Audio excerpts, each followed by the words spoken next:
Hello friends! Today we are going to be playing Idle Champions, which looks like it's just a clicker game, an idle game, so there's going to be a lot of just downtime and chilling and relaxing with you guys. So, the series started a while back. Actually, I've done this series for about as long as I've had the channel. Oh, hi Glitch, how you doing? The idea is that every week the Epic Store gives away free games, and every week I play whatever game they offer for free. Just kind of, you know, if you like it, then you should go pick it up. If you don't like it, then you know ahead of time. And, well, to be honest, it has a built-in, you know, search potential because everybody who wants to know what it is going to be, you know, looking for it. And I've played a lot of games that I would have never touched before. Like, I would have never touched Sunless Sea or Creature if I hadn't heard about it. Oh, I need to... Oh, heck, you know what? 1 second here. I need to... Can I change that? I'm doing fantastic. I just realized I have my latency set a little bit high. Can I adjust that here? Maybe not. My chat delay might be higher than normal, unfortunately. I'm afraid to hit this button.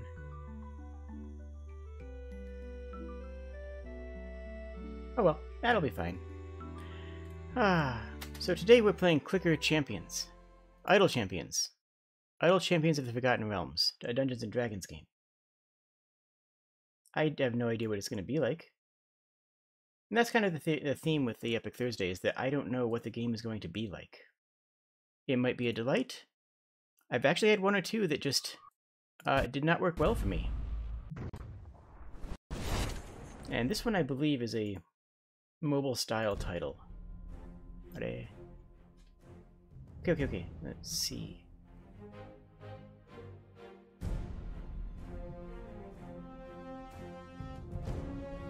Why isn't that capturing? There we go. Gnolls are attacking. We can take them out. Quick for damage. Okay, there's actually a lot going on screen at the same time right now.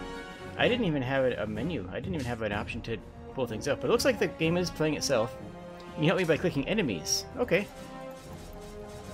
Oh, yep, it's an idle game. You know what? That seems fine. Aw, thank you.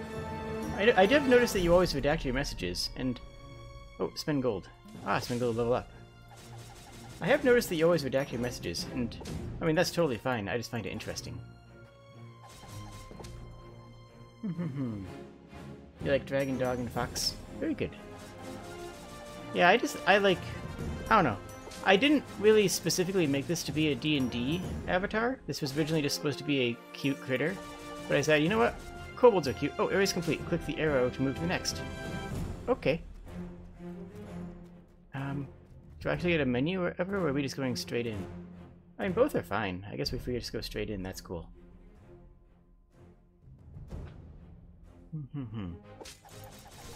I have no idea if I can pause the stream to adjust the chat latency. So I can't actually adjust it while I'm streaming. Anyways.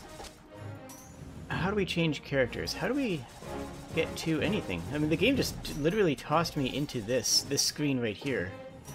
There was no menu. There was no menu. That's kind of weird. I wonder how you're even supposed to buy things. Anyways, once I start to figure this game out, it's going to be a lot of just relaxing and clicking buttons. Ooh, an upgrade.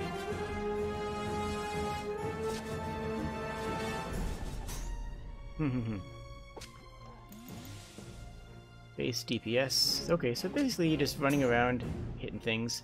And now we've reached the point where we can just sit back and let the game play itself. It seems interesting in a mobile style. It seems strange on a PC, you know? Like, I don't really see this being something that I would... If I'm sitting at my computer, I feel like I would be playing... Oh, wait, I can click there. Sure. How do I get my own characters? I assume this is a gacha game. Like, I just have to be on the assumption that this is a gacha game. Trace the gnolls back to their camp. Campfire Tales Weekend. Also, if any of you... Oh, ask our questions about idle companions. Sure. Why not? Oh no, that opens a Twitch channel? What? That okay. Apparently the game just opens up a Twitch channel if you click that link. That seems very awkward. Oh, can we recruit another champion? How do I choose who to recruit though? I don't know. So, this is actually a free-to-play game, and the thing that came up on the thing that came up in the Epic Store was actually a free bundle of heroes. And I don't know how or when I can switch those around. I assume I have to get to this, finish this top part here. Can you see my cursor? Yes, you can. Good.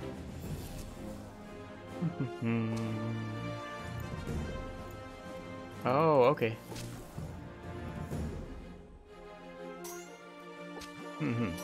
Click the area to move. Well, I can click the area to move to the next area, but I don't have to yet. The funny thing is that D&D isn't even my favorite tabletop game, not by a decent measure.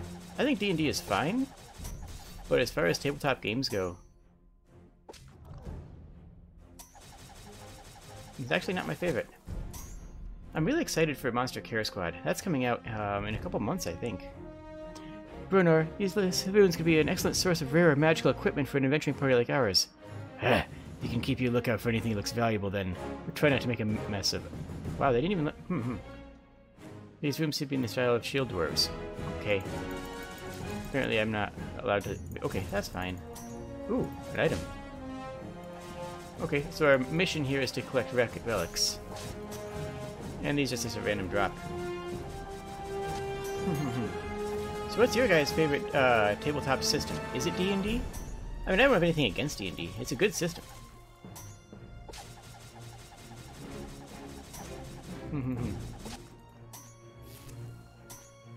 I remember when the original cookie clicker was. That was one of the first ones, right? Came out. I would play that just more than is reasonable, more than it deserved, I guess. Honestly, I mean, it had a catharsis. It had a relaxing nature to it, so I don't like regret my time spent on it or anything. Oh, I should be. Oh, I have 300 gold. I should be clicking button. Oh, you know what? I'll wait for 1,000. If it was this easy to get to 300, we'll just go all the way up. Do I have a formation save manager? Huh. Okay. What is this? Okay. Main menu. Oh, we have a main menu. It's just over there. I should probably click buttons. Valorant? I've heard of Valorant. I've never played it, though. Let's keep on getting through these gnolls. That's. Can I pause this? I feel like I ought to be able to pause it. Maybe not. I should probably find out what happens if they die, too.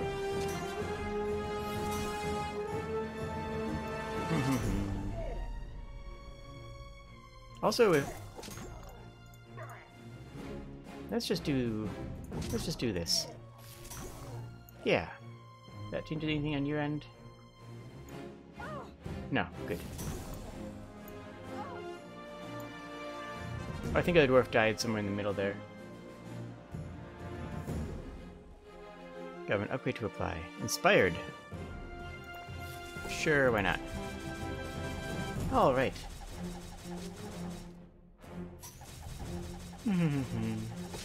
Ooh, a big one. I suppose I should probably be pushing more buttons. I'm only a couple hundred away. I'm only 150 away from getting a third hero, which seems like the best idea I could do. I'll just do this to keep him stunned. So yeah, what are your guys' favorite games, tabletop systems? Oh, he did. That's fine. I could have been spending all these upgrade points. I just wanted to get this person. Oh, do we get to reset it? Oh, we reset it, but we keep our gold. That's fine. Seems a little bit loud, too, for the intensity that's going on. But yeah. What's your favorite tabletop story? I have a moment that could have been the best tabletop moment that ended up being the worst. I was with a group of friends and we were playing a vampire game. Or no, we were playing Ravenloft. That's what it was. It was a D&D game in Ravenloft. And the GM threw a vampire at us. The vampire was too big for us to fight reasonably ourselves. Like, it was very clear that we were supposed to run. So we're running, and I'm playing a dwarf, actually. Ooh. Oh, Dwerner has an ultimate. Neat.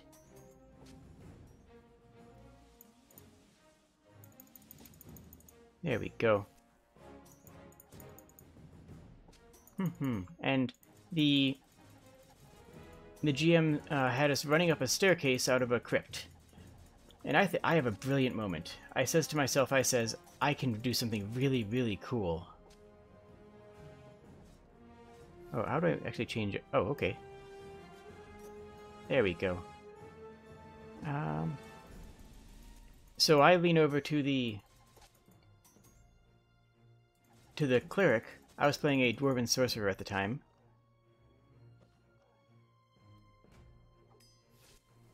Oh, so every minute he can do a bash attack. So I lean over to the cleric and I says, hey, get ready to cast Bless. And then I cast all of my meta magic on Create Water. So it was it was a 3.5, by the way. So it was maximized, enhanced, augmented, etc., Create Water, which has created a huge flooding torrent of water. And then I tell the cleric to cast Bless. Now this sounds amazing, right? This sounds like this is a flood, a torrent of holy water cascading down towards the cleric, or towards the vampire. That sounds like it would be an amazing moment. And it would have been. Unfortunately, here's what actually happened. The entire game came to a screeching halt. And the GM just started looking through various books, just started looking through book after book to figure out what happened, what we did. And it took about 45 minutes for the GM to actually tell us what happened. Because the GM was trying to do everything by the book. It was one of those GMs that had no idea how to improv. One of those GMs that... Ooh, he's almost at level... Okay. One of those GMs that had to do everything the way it's supposed to be in the books.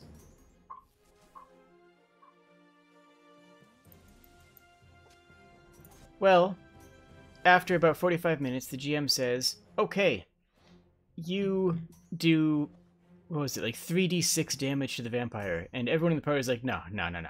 That was cool. That was hundreds of gallons of holy water flooding at the vampire. That should be doing more. Which would cause the GM to go back into the books for another, like, half an hour to try to figure out a better answer. Now, at this point, everybody's already, you know, not paying attention. Nobody cares about the game anymore. Everyone's just sitting, chatting, relaxing.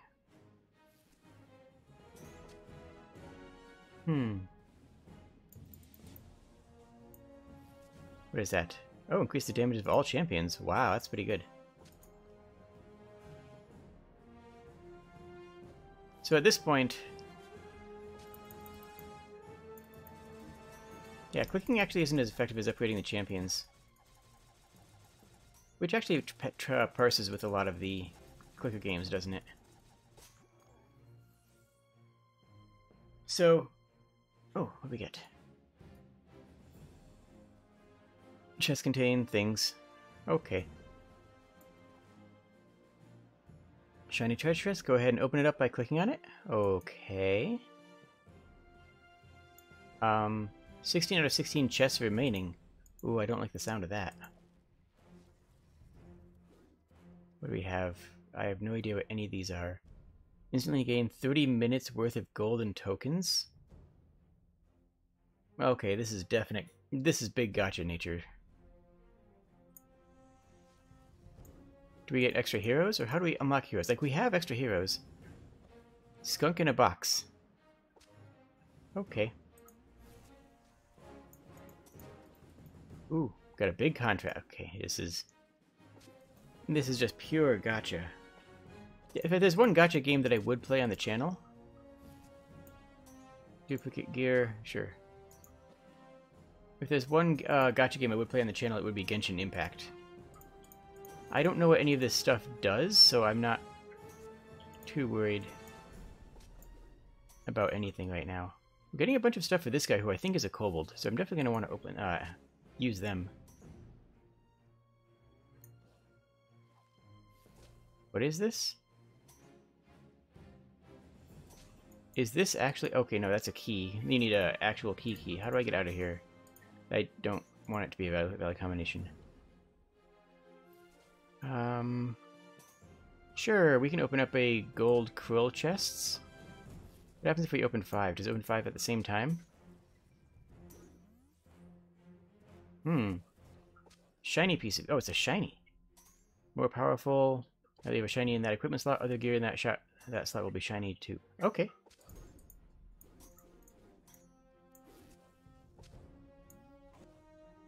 Oh, so we actually get to see... that's kind of neat. So what happens if we just say open all of these at the same time? This just shows us our best stuff. A basket of centipedes. Okay. It keeps on popping up things over I'm trying to look. Well, that's fine. Okay. Are my guys still going, or are they dead? They're probably dead by now, huh? How do I get back to the... Oh, close. Okay. No, they're still doing work. They're doing fine. And I guess that makes sense for a clicker game, for the NPCs to just keep on going even when I'm not actually looking at it. Well, 25k, wow. But how do I actually change my team? Like, what if I don't want this guy? I haven't... Because we have, what's that? There's a kobold NPC. I have no idea how to get them.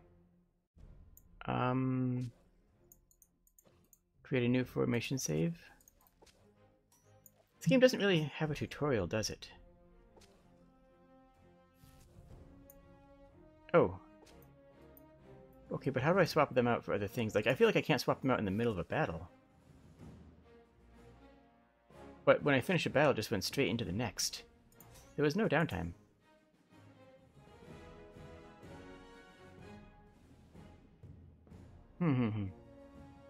Oh well. Let's just take a look at the other chests we have. Why not? Because we have 11 more of these, so let's crack them all open. Hand-painted symbol, Archon's tribute, poisonous flask of Tiamat's rage. Sounds fantastic. Buffs, duplicate equipment, new equipment. Okay, well they haven't told me how equipment works yet, so I guess I'm not overly worried about, well, anything. You go ahead and open everything. Black Mask of Vipers, sure. You know, it's kind of funny, this is pure Monty Hall, but Monty Hall is usually a bad thing. Like, Monty Hall is what you call a D&D campaign that doesn't actually have any story and is only about getting loot. So, like, this should be an insult. Oh, here we are. Spurt. How do I get him somewhere?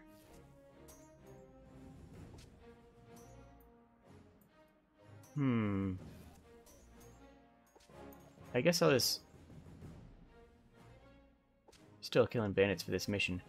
After this mission, I want to see how to go to a stop mission. Like, how do I do a not mission? How do I not mission a thing?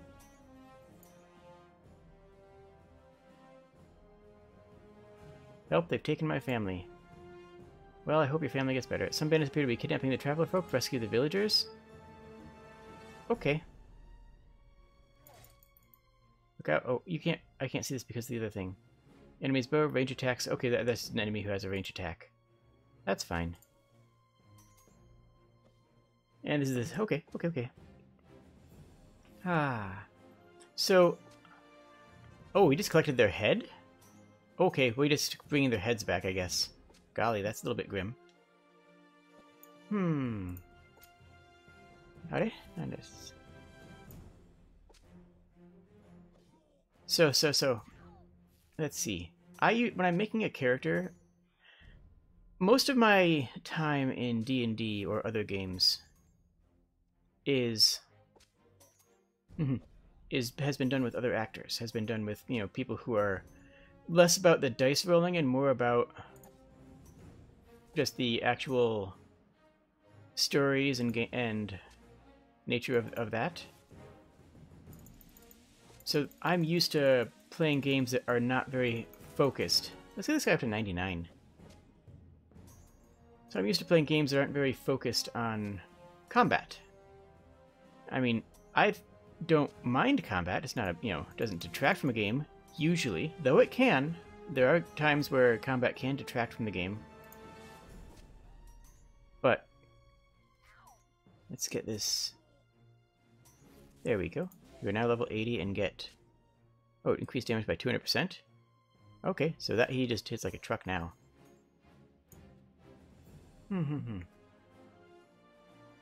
Yeah, having a game session really only needs to have one or two... Looks like they took some of this fat traveler folk into the woods.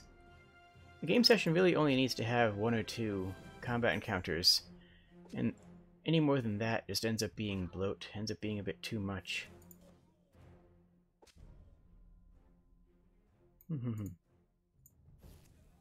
There we go.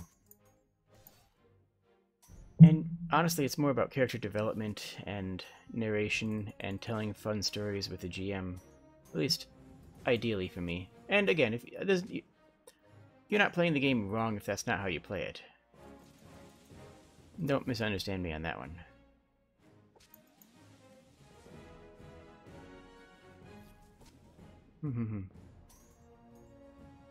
What do we... Okay, so this really is just stare at the, sit back and let the game play itself. Like, I knew it was, but at the same time I didn't expect it to be. I expected a little bit more option. I mean, I expected an option screen. Like, I still really want to be able to know how to swap out with these characters. Maybe after this... Maybe this is still a tutorial. Maybe this is the tutorial.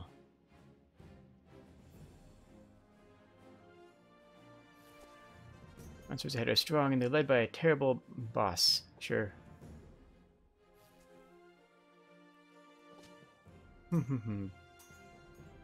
For mobile games, I usually am a purely free-to-play player. I usually just sit back and play the game entirely free-to-play for as long as it will let me, for as long as it's possible to do so. And then, unless I really, really like the game, I just don't. I just don't pay for it. Got another chest. Okay. No, I don't want to go into the next... Okay, we're still in a brief tour of the realms. View campaign map.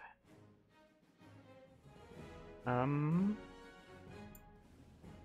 are we? I guess the game doesn't want me to do anything. Doesn't want me to have downtime. Right? How do I swap out my party?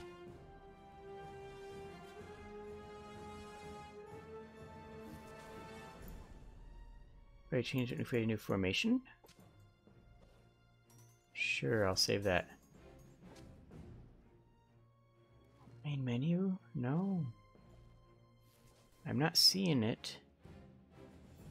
Because I know I have items for the kobold character.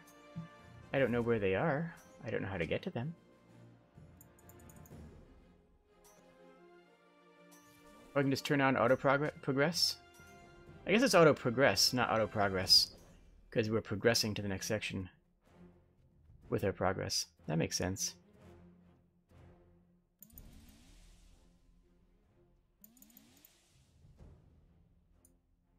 Might as well auto progress until we die. It was Neverwinter? There are some excellent D&D games. Neverwinter Nights is a game I wish I played more of. I could play it on the channel if people were interested.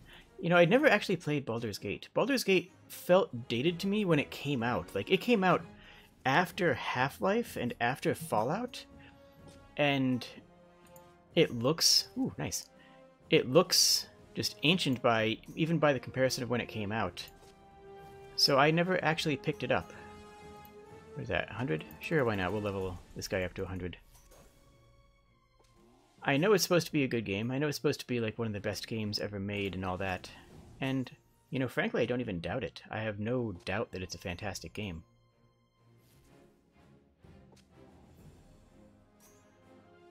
Campfire Tales? I am currently playing I want to play a tabletop game with VTubers, but scheduling has been a nightmare. I've tried to set up some stuff with some of my VTuber friends, but unfortunately we're all in like different time zones and none of our schedules actually overlap at the moment. But that's kind of, you know, in every tabletop game, right? The hardest boss in any tabletop RPG is scheduling.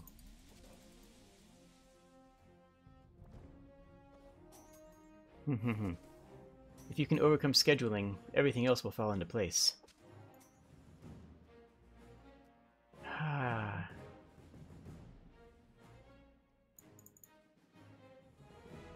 Beautiful night. Okay. Scrounge for food? Sure, why not?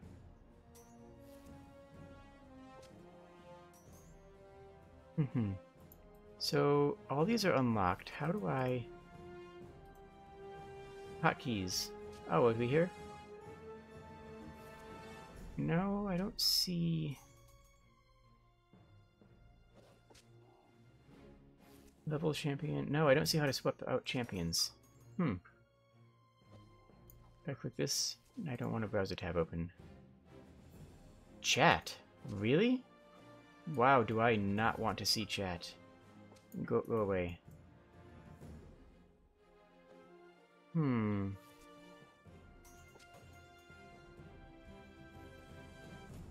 Let's unlock this person.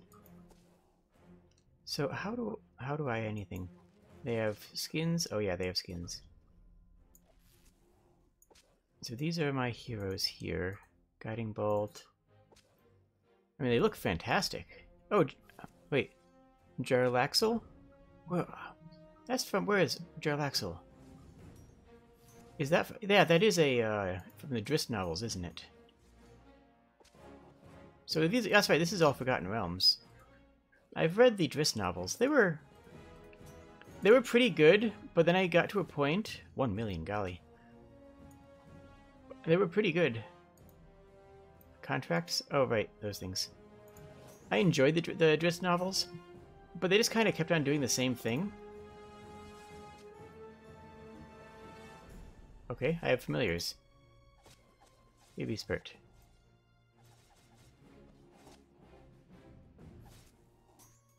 Sure, now we have a tiny kobold, I think? Looks like we have a tiny kobold. I love it. I felt like...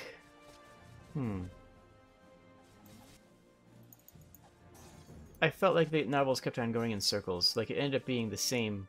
Oh, he's doing my quick attack for me. Oh, that's actually really nice. I love it. So I guess I should probably level... no, I don't need to level it up.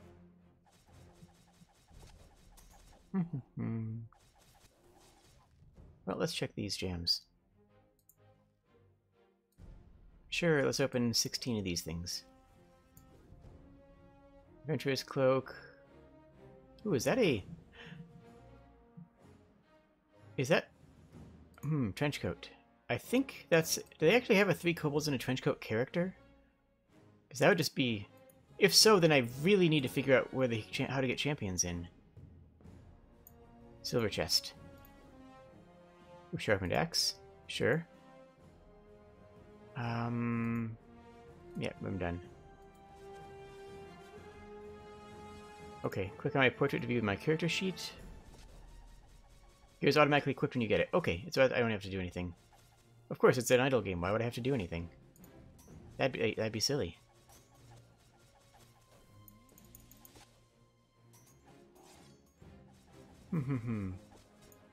But yeah, and I really, really want to find out how to get to my characters lists, like how to change characters. Suppose I could actually... Blessings? Oh, that's... okay. And yeah, I could just leave this open all day while I did other stuff, and it would keep on playing the game for me, which isn't the worst thing in the world, if we're being honest. What was the... Progress Quest. That's the game that I played a lot of. Progress Quest. Celeste, Nearly... Spurt. That's what we want. We want Spurt. Dralaxel, Calliope. Oh, hello, White Skies.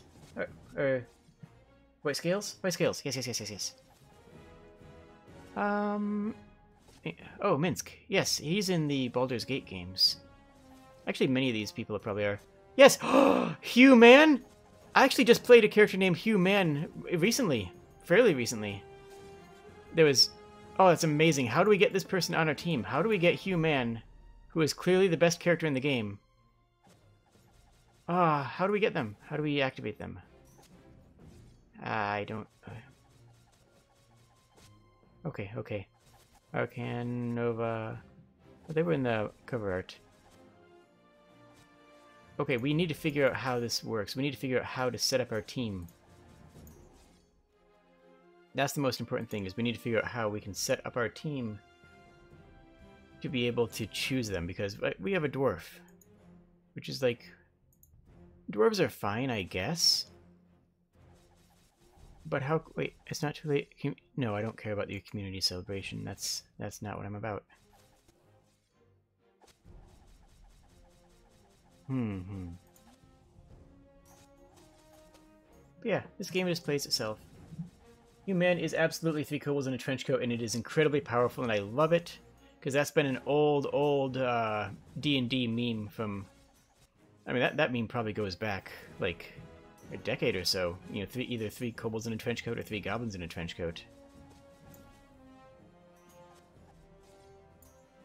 But I can't know how to set them up. I don't know how to use them here. Butts. Interlopers, dryads, angry, sure, whatever. If I finish this mission, will you let me organize my team? Complete area 25 is the objective. Okay, so when we break area 25, then we might be able to do something. Okay, okay, so we'll just sit back and chill until we hit 25. We're at 15 now, but we have a absurd amount of damage.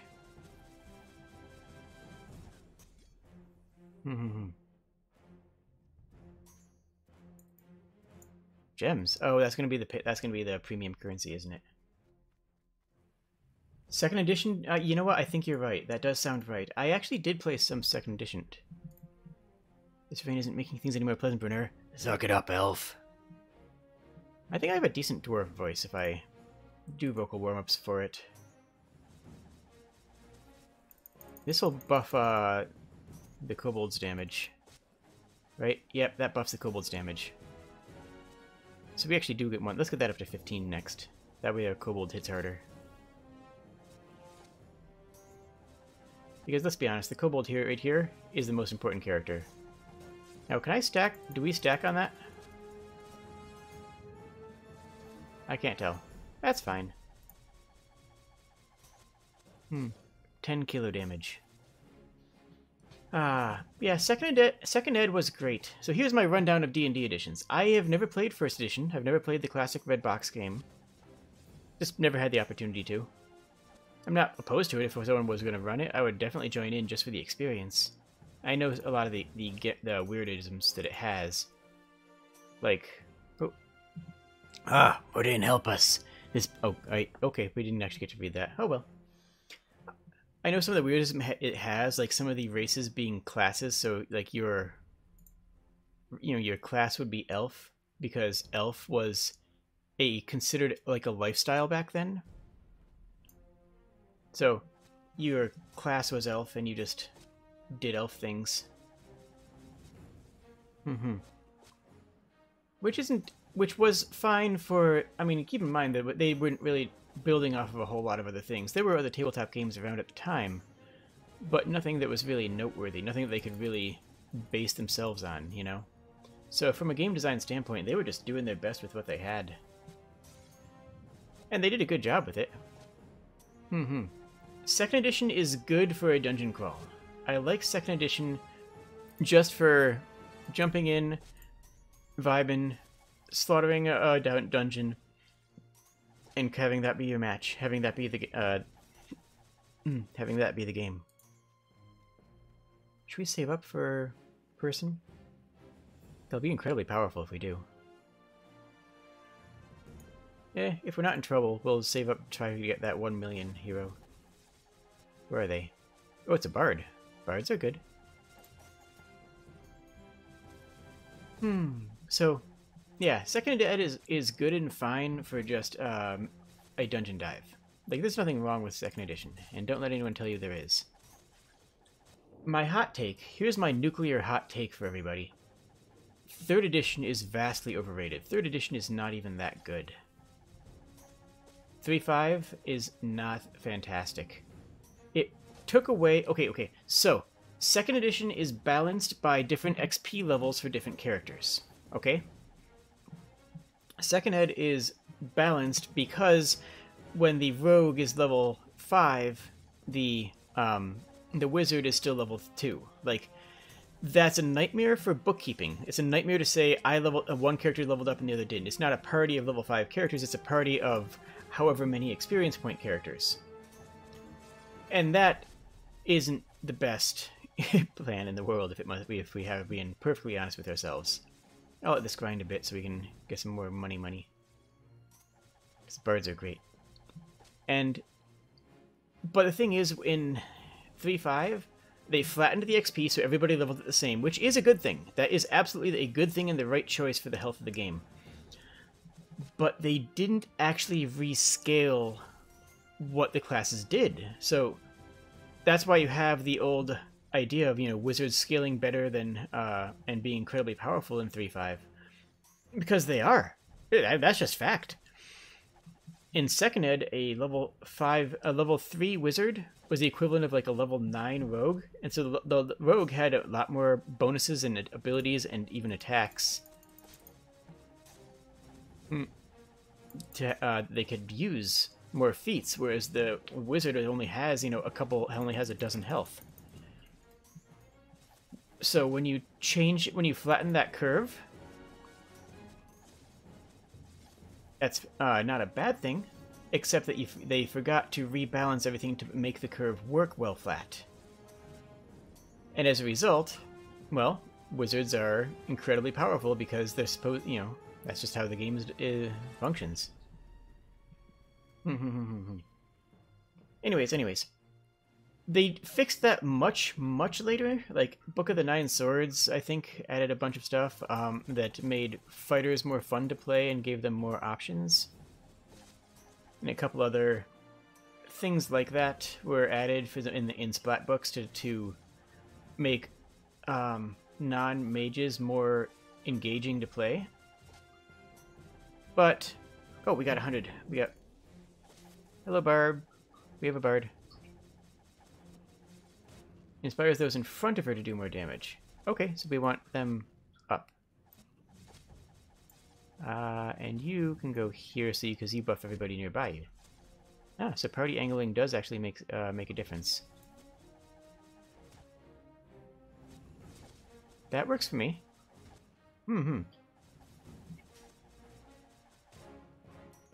I actually love 4th edition. Yeah, monks. Yeah, that's true.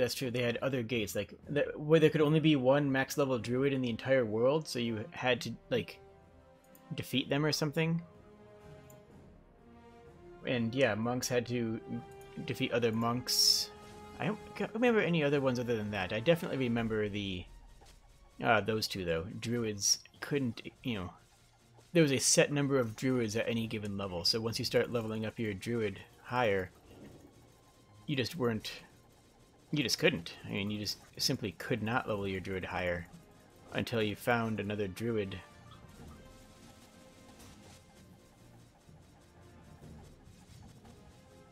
of an appropriate level to be able to help you out. This thing's actually not dying very easily. 4th edition is fantastic, though. I don't know if that's even a hot take anymore, because like a lot of people now recognize that 4th edition actually is pretty great as an edition. But 4th edition does a lot of good. Oh, specializations? Shield Master, Battle Master? Okay. Well, let's, you know what? That seems good. We can let you tank.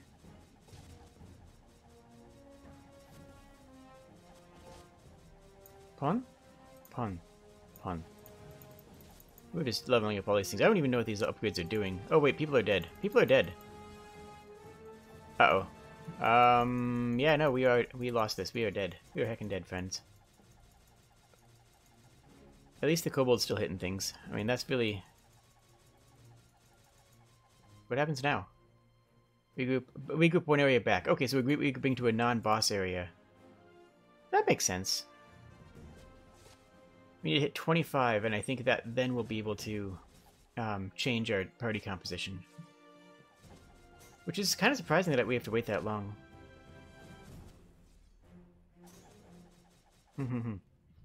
Yeah, 4th edition, when it came out, people didn't like it because they were comparing 4th edition to 3rd edition, and 3.5 had like 40 books, not even including the content that people made themselves, the unofficial books. So people were comparing a game system that had like 2 books out, or I guess 5, to a game system that had 1 million, and that just was never a fair comparison to begin with.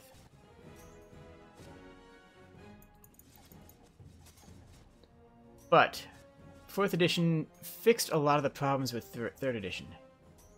3.5, it fixed the wizards issue, but it also, more importantly, it fixed the fun issue. Wizards were fun to play because you had options, where that simply wasn't true of the other classes. Like a fighter, their entire turn, every single round was, I hit the blank with my blank. I hit the color enemy with my enchantment weapon. I hit the red dragon with my +3 axe. I hit the cursed farmer with my longsword of might. I hit whatever. They didn't actually get to make their own choices. They didn't actually get to make anything interesting happen. Pathfinder 2 is getting that complaint as well. That makes sense. So 4th edition, fixed that by giving. I say 4th edition is cinematic. Now let me explain. Some people say it's video gamey, which I think is funny because all the D&D video games that have come out are based off of 3.5. There never was a 4th Ed video game, not officially. There was a couple games that were very clearly based off 4th Ed, like Druidstone. Look up Druidstone, Secret of Manure Forest. That's very, very obviously a 4th Ed game. Inspired, at least, not official. But it was, yeah, it wasn't video gamey, it was cinematic. You could only form Blazing Sword once per episode. Like, people are like, oh, why does the rogue have an encounter power? That doesn't make sense. And it's like, well, the rogue has an encounter power because they can only do something that cool once per time. It's a movie. It's a movie script. It's a TV show. Voltron can only form the Blazing Sword once per episode. The Power Rangers can only form the Megazord once per episode. Like, it is that way because that's better for the narrative of the game. Is it realistic? No, it's not supposed to be realistic. If you want a realistic game, just don't play a game with dwarves and elves. That's the honest answer. If you're looking for realism, then why are you playing D&D? But there's a lot of people who have different opinions than that, and I'm not going to say they're wrong. I'm just going to say that they're not right. You know, that's where it is. But yeah, and the thing is, again, when playing with actors and and experienced role players and people who are less combat focused, you know, people who don't care about character optimization, you end up not using much of the system. A lot of the system ends up being there only for when you need it. The system exists.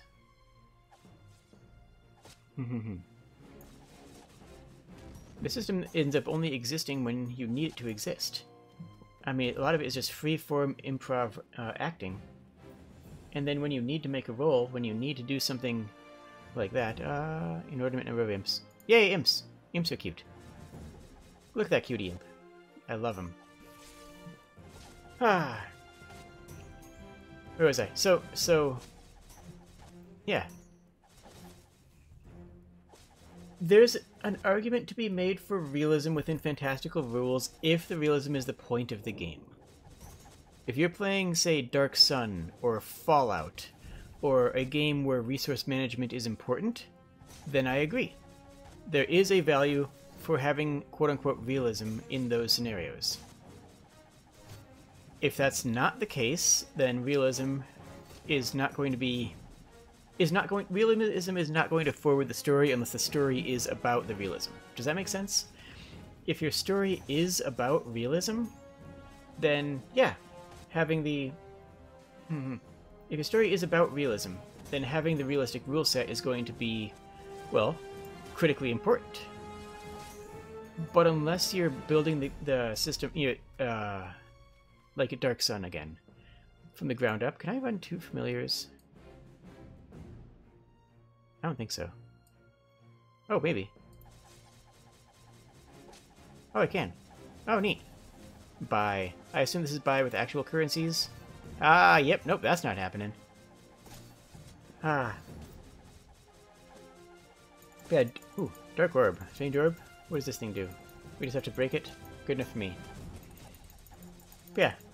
So realism in the sense of, like, you know, resource management and people, you know, getting hurt from syphilis or something can work in a historical game or a game that's more grounded in reality. But too many GMs and too many players do realism for realism's sake without actually thinking about what without thinking about why. They do it because of realism, not because it's a good idea for the health of the game, just because it is realistic. And that's what I think hinders a lot of games. Like, from the ground up, I think that's what hinders a lot of games. Yeah, give us money, number go up. I mean, I do like number go up, I'm not gonna lie there.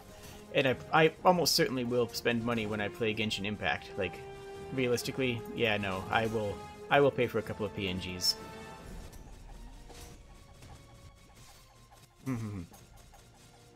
But anyways...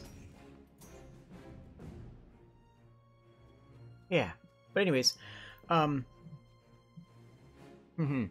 the game's world exists to supplement, this upgrades both of them, doesn't it? Maybe. I don't know.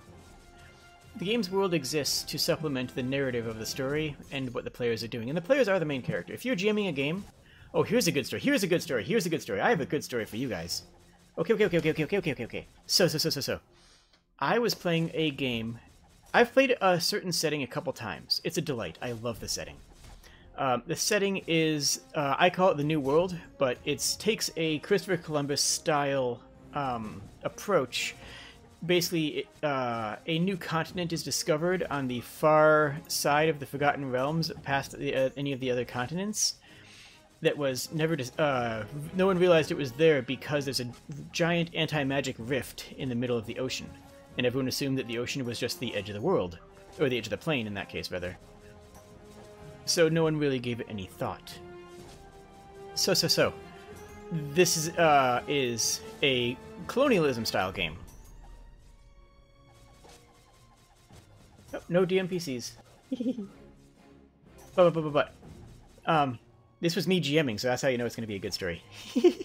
Okay. So, who should I level up? Sure. Oh, War Domain, Life Domain. Crusader Mantle, so that buff is the one that buffs everyone around her. Or increases the range of Mass Cure Wounds. Well, we're not really getting hurt because we're just letting things grind. Anyways. So the idea is this, that you are some of the first people to land on this new continent. Think Monster Hunter World, except this was years before Monster Hunter World was a thing. This is the most unique idea. Anyways. And you are trying to, well, the players can do whatever they want, obviously. There's a friendly race of people there called the Gripply, which are the frog people.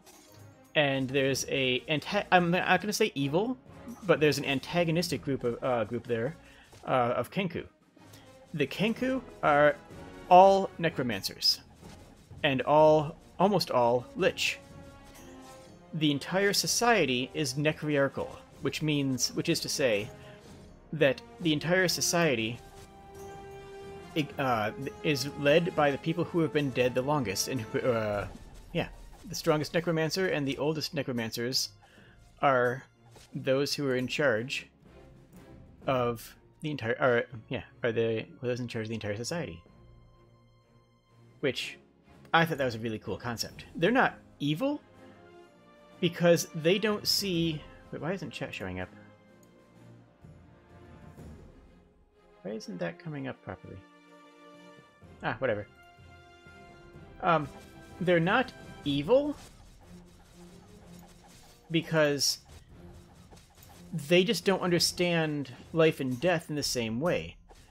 In their mindset, killing somebody is a minor inconvenience. Because, well, if somebody kills you, you just resurrect in a couple days. It's just an annoyance. So if somebody gets inside of your land and you kill their entire party, they don't think of that as a permanent... Oh, 25. Do we get to do something now? Don't put me on... Okay. Oh, we've completed the journey. I'll tell the story again in a second. Haven't even started the story. For resetting, we'll earn the favor of Torn and more gold in future adventures. Okay. Yay, rest. Now, how do I change my party? Oh, based on the gold earned. Oh, wow, you could just literally set this aside and just earn more gold forever. That's fun. What do I do? But first we have some unfinished business. Click here. I don't want to click there. I want to... Okay. Here be an adventure. No, I don't want to start. Twist on the adventure that adds extra challenge. Don't send me back. No. Okay. Heck. How far does this go? 35? That's another hour and a half. Oh, blast. I want to change my party. I don't want this dwarf. You got yourself a new champion. You don't have enough gold to unlock it quite yet, but I'll bug you again when you do. No, is that this? Is that just her? Because... Okay. Anyways. So. The party decides that their goal is not to actually help the Gripply with the problem they're having with the Kenku that are just keep on, killing the people in their lands. They decide that they don't want to investigate the ancient ruins of a progenitor race to the south that no one has ever heard of, that appear to be some ancient and incredibly powerful artifacts. They decide they don't want to go to the north, where a giant goblin hulk has been sighted, which has been sailing alongside them when they were coming to the New World, possibly infesting the entire New World with goblins at an alarming rate. No. The party decides, you know what? Can we make a trading game? Wait, what? Can we make a trading game? Can we make the game about making trade caravans and going with other... and just bringing supplies back and forth between the various places. We can sell them iron, and we can get, rare fruits and rare gems from them that are incredibly valuable. And I'm just like, wait, you guys don't want to do a combat game. You guys just want to do a game where you play as a merchant, ferrying equipment and trying to build. You know what? I'm down. I'm in. That actually sounds great. Let's do this. So I ran a game for a while with no combat in it whatsoever. Where what we did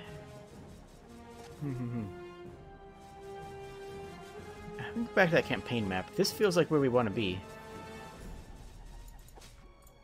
Yep, it was literally an economics game.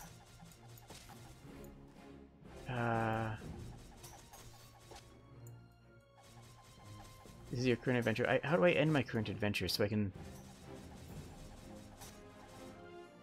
Oh, can I start this adventure? Free play. Please complete your current adventure. I don't want... heck. So yeah, I ran an economics game where the entire party focused on trading with the Gripply and getting the Gripply... yeah. Protection and items and helping them train their people to deal with the Kenku with the new armor, and just it was a good time. It was completely unlike what you might expect it to a D&D game to run like.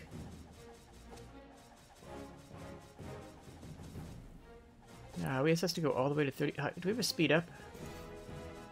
Where's this button? No, that's just for scrolling. We'll just hit auto advance for now.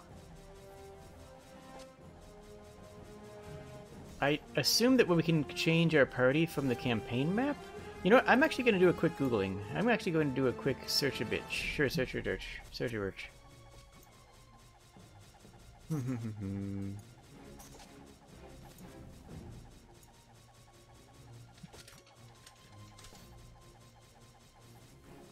Battle champions, how to change heroes. Please help.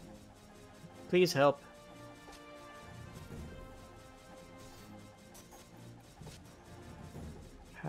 Easy champion swap. It's a YouTube video. I don't want to watch a YouTube video. I'm making a YouTube video. That's not the plan. I got no hero, now what? New champions share a slot with your core champions. They will be symboled in the top left corner of the portrait window. Tap this to change... Oh, swap. Oh, do I have to swap for this one then? Ah! Okay, I have Spurt. Okay, so we will have a kobold shortly. And that's the only person we can swap to. Are they at different tiers? I don't know. But we're going to get this kobold on board as quickly as possible. I once had a party open a tavern, and we had hours of discussions about deals, loans, debts, so I get that weird games can be a wonderful time. Yeah, that's about right. That's how it can go. We have Spurt. What do you do? Ah. Spurt, save us. I recognize Spurt. What was Spurt from? They're from something else. The only kobold the only D&D kobold I recognize by... I mean, I obviously recognize lots of kobolds by name, especially the ones in my Discords. But the only kobold I recognize by name is, what is it, Punpun? The absurd Go Infinite kobold. That was a really dumb build, but it's a proof of concept of just how to break the game. Ah.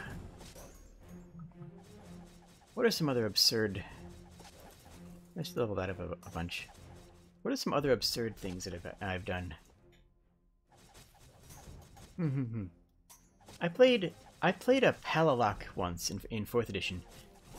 So mechanically wise, it was a hybrid warlock and paladin using the survival spells from warlock. Oh, Spirit was from... Oh, Spirit was from Critical Role? Oh, okay. That's fair. So let's see. Yeah, there was a... what was I saying? I was saying cool stuff.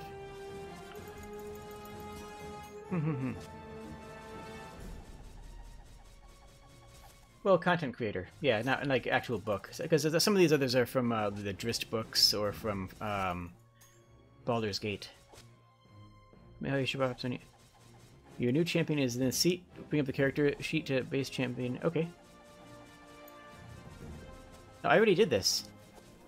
I don't want to... No, I will not swap to Niley. No. Heck. No. Go back. Okay, so every champion has a specific slot they occupy. Okay, so when we get new champions, they only go in specific slots. Got it. So we don't have any in this slot. We don't have anyone in that slot. We have this kobold, and I don't know about the later slots, which we should probably figure out sooner than later. Oh, so the Palalock. The idea, mechanically, was to trap enemies, because it was also thematic with their personality. Ah, crisp. Okay.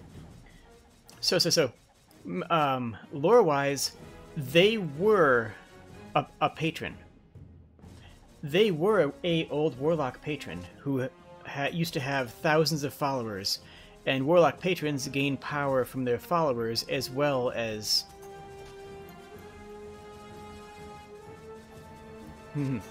gain power from their followers as well. And then wait, where'd Spurt go? Where'd Spurt go? Okay.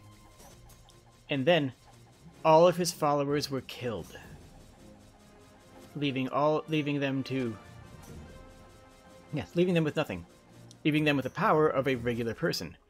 They wanted to rebuild their base. They wanted to get their followers back, and whenever they had a chance in towns, they would go try to make contracts with people and try to get people to sign oaths with them. And then, in combat, I took an ability set that trapped enemies. I used the Paladin Mark, so if they attacked anybody other than me, they took damage, and they took damage, and they took... Ooh, there we go. Yeah, they took damage, and they had -2 to hit anybody else because of Mark. And in the if they did attack me, I was Dark Pact. Attacking me could hurt them. I had a bunch of different abilities that would hurt them for attacking me. So I would singled out an enemy and put them in a, damned if you do, damned if you don't scenario. If they attacked me, they took a bunch of damage. If they didn't attack me, they took a bunch of damage. It was very suitable for the character's personality because they were, arguably a type of demon, setting up this, this infernal pact with people. Plus, the spell Your Glorious Sacrifice let me grab an enemy and imbue them with demonic power to turn them into a giant monster, which, again, was extremely in character. So I built the... Oh, are they attacking the cart? They are attacking the cart. Huh, oh well. I suppose you should go in front, and then Spurt can join you? Huh, sure, why not?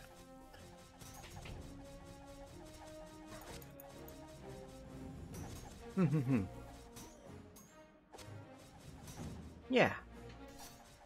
That was a really fun character to play. And then, what's another fun character? The first kobold I played was named Kautzark, and I wanted to play a character who was a different type of evil than you normally think. So, Kautzark was quote-unquote evil. But she wasn't the kind of evil that would break the party. Like, she wouldn't, they wouldn't just destroy, party cohesion by existing. What evil meant to Kautzark was they didn't understand the world. They didn't have a moral compass. They didn't understand why you wouldn't just kill the town guard that's in our way. We killed all those bandits before. Like, this genuine, earnest failure to understand what everyone else would assume is a normal ethical framework. So that's what lawful evil meant to that character. Just, well, just this genuine, honest confusion about ethics, about the core concept of ethics itself. I played that character in 2 different campaigns. Well, I played that character to level 11 in one campaign, and then to level 15, I think, in another campaign. I think we got to 15, somewhere in that range, 14 or 15. And it was really enjoyable, because one of the games didn't have any other actors in it, so I was kind of out of my element, I guess. But that was fine. It was still a lot of fun. It was still good people. But yeah, the addition of Kautzark to the party changes the dynamics, because how do you explain to somebody that you shouldn't stab this guy? How do you and also one thing that I firmly believe, that every kobold should believe, stealing is wrong. Common misconception, kobolds do not steal. They don't.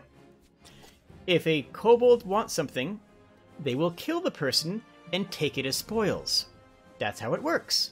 If you kill them and take it, then it's yours, right? Like, that just makes sense. Now, if somebody walks away from something, then they no longer have claim on it. If somebody, you know, has something that they want and they leave it behind, then it's open for fair claim. The lack of kobolds' understanding of ownership in the human sense is what makes the confusion that kobolds steal. It's like, no, no, no. If you leave something unattended and just walk away from it, it's not yours anymore. And humans don't seem to understand that. And really, that's on them.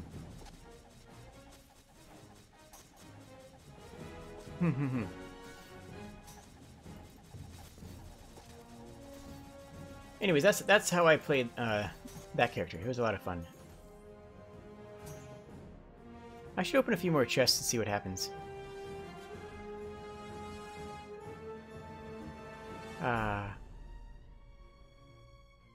Bandit scum. Oh, a few weeks ago I was playing a Vampire the Masquerade game. Sure. Oh yeah, we have these contracts. We should probably, like, use them or something. Oh. It's kind of funny that you can't equip things. Like, there's no actual choices in this. Well, I guess there's one choice. A bunch of new equipment. Golly. All for that one person. Holy heck, this one person got all that equipment.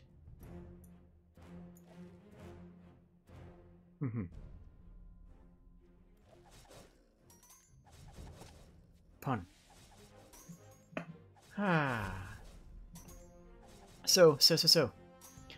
A few weeks ago, in a Vampire the Masquerade game that I'm playing, first of all, let me just say that Vampire is a good game that attracts bad people. Vampire the Masquerade is a good and interesting game that I don't know whether it's coincidence or not, but it's a good game that attracts, like, the worst players. Number must go higher. Number must always go higher. And the GM, so the GM says to us, okay, you get into this, you know, this thicket we're meeting somebody at some place because vampire politicking, because that's just how the game do, you know. And the GM says, all right, you arrive at the designated location around noon, and the party just all stares at him because he apparently forgot that we were playing a Vampire the Masquerade game, and we say, so do we just all die then? The GM goes, oh, wait, no, never mind. You arrive at nightfall. It was just a delightful little moment. Oh, so the first time I was playing Kautzark, I had a terrible moment that was entirely my fault. It was a bad D&D moment that was my own fault, and I will gladly admit to this. I think the theme of Vampire the Masquerade attracts a lot of people who are in dark places in their lives. That's true, and yeah, that is true. But it also attracts people who are edgy for edgy's sake, not edgy for an interesting character's sake. You know? Like, there's nothing wrong with playing an edgy character unless you don't do anything with it. You know?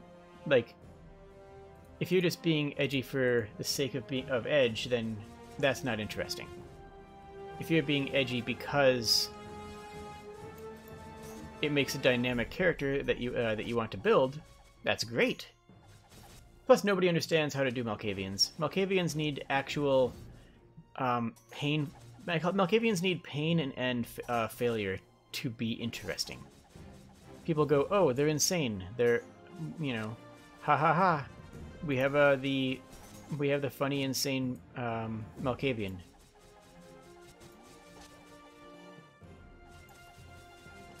And then define insanity by just doing random stuff and just doing, yeah, pizza cutter, all edge, no point. And then define insanity by just doing, you know, whatever comes to mind at random, like they're... And that's just not interesting. That's just not a dynamic character. I am currently playing a Malkavian. and my Malkavian is mad. She has a Haruspex as her primary method of understanding the world. Haruspex is the... Yeah, they're very difficult to play well. They're easy to play but poorly, but hard difficult to play well. My particular Malkavian's issue, if you will, is that her primary method of looking at the world is through Haruspex, which is a type of fortune telling where you look at random patterns and try to figure out the future or some secrets based on what you find in the random patterns. One of the traditional examples is entrails. You know, dissecting a creature, looking at its entrails and how they fall on the ground after you throw it, and basing fortune telling based off of that. Other examples would be reading tea leaves. I would argue that is a form of Haruspex. It's a fortune telling based off of analysis of an otherwise random event. And I will roll for that without asking for, I will tell the GM that I would like to roll for that without my character intending to use it. So my character looks up at the trees, sees a pattern in the leaves, and takes that as written truth. So if the tree set tells me that beggar is actually a noble person, then I will treat them as nobility. If that beggar's, if some random paint splatter on a wall tells me that we should trust this thief, then that thief is my best friend and I will not let you hurt him because they are trustworthy. I know that they're trustworthy. You need to listen to me. That's the type of insanity that my Malkavian has. It's more nuanced. It's a little bit more subtle than just, haha, monkey dishwasher, I threw an orphanage on fire. It's an actual concerning and disconcerting, way of playing the character. And that example actually did occur, where we saw a beggar, and I fully believed that they were nobility, and I bowed to them, introduced myself. My character actually is nobility, and I treated them as a peer of the realm, much to the chagrin and disappointment of literally everybody else. But it was more nuanced than a lot of people play Malkavian. Also, I have more points in animism than I have in dementation. Like, I literally have more points in a non-class skill than I do in my class skill. Just because one of my other dementations is I find the creation of ghouls fascinating. And I have I don't know if army is the right word, but I have a bunch of ghouls that I have made to assist me. And humans, at the end of the day, humans are so weak. Even if you make them ghouls, they just don't perform well enough. Not like, a vampire does. And, well, vampires are great, but the ghouls that are strong are the ones I've made out of animals. This wolf ghoul is incredibly powerful. This wolf ghoul is a delight. Why can't I make them into a vampire? Why can't I make these animals, these beasts of the land, into vampires too? Shouldn't I be able to do that? Isn't that in my power? But no, it doesn't work. It doesn't work. I can't. If only there was something in between. If only there was something to bridge the gap. Like a werewolf. Could I turn a werewolf into a vampire? Maybe. Maybe I could. If I turned a werewolf into a vampire, how beautiful would it be? How strong would it be? Now, let me pause and clarify. This is Old World of Darkness. Abominations have not yet been created, so no one knows what would happen. So my other dementation is that if there's a werewolf, I run towards them, not away. I am enthralled and entranced, don't tell Fenry, by the concept of a werewolf. in this character. And as a result, I'm hopefully won't get the party killed. I mean, I'm not planning on it, but let's be honest here, that could happen. Oh, yeah, I can spend the gems. And yeah, I'll show you. Oh, you're going to make me do something. One chest. You're going to make me spend this on a chest? No, there's got to be better. Oh. Champions. How much is a champion? No, okay. How? Okay, fine. I'll... Okay, no, okay. He doesn't actually lock me into it. Oh gosh, I was worried. Can I buy champions with the free-to-play currency? Oh, look at that. Oh my gosh, they're adorable. I love them. Nope, cash only. Oh, swaps with Brainer, so they're actually a base level when you actually start the game with them. If I cared about this game enough to buy, you know, spend money on it, I would. Oh, hi, Raya. Or Rita. Hi, Rita. Alright, wait, let's take a look at all the champions they have. Chests you can buy with the free play currency. Here are gem items. Okay, so there are champions that you can buy, but they're like 40k, and we have 160 after an hour and a half of gameplay. That's a ton. I mean, not surprising a ton. And again, you can leave this on overnight, and leaving this on overnight would just fill you up. Packs. Okay, let's look at the champions. No monk. Gnomes are weird. Not a big fan of that look. Swaps with Jarlaxle, okay. Swap with Ashkara for a half-orc fighter. That's pretty cool. Turtle Druid. I love her. That's adorable, and I love them. They're fantastic. Human Wizard, sure, why not? Dwarven Cleric. Swaps with a healer, naturally. No, isn't Celeste the healer? Huh, that's actually interesting. Maybe they're a battle cleric. Tabaxi Bard. They look adorable. 10 out of 10 would hug. $9 to $59. Yeah, no, that's no. I appreciate the offer, but I'm going to have to pass it this time. Ooh, human paladin that actually is ascended. Looks like they're more angelic. I dig it. I dig it. Ah, dwarf. Yeah, this kobold here. If I was going to buy one character, this to replace the starting character, just so we can start with that character each run, seems like a delight. Human rogue looks good but generic.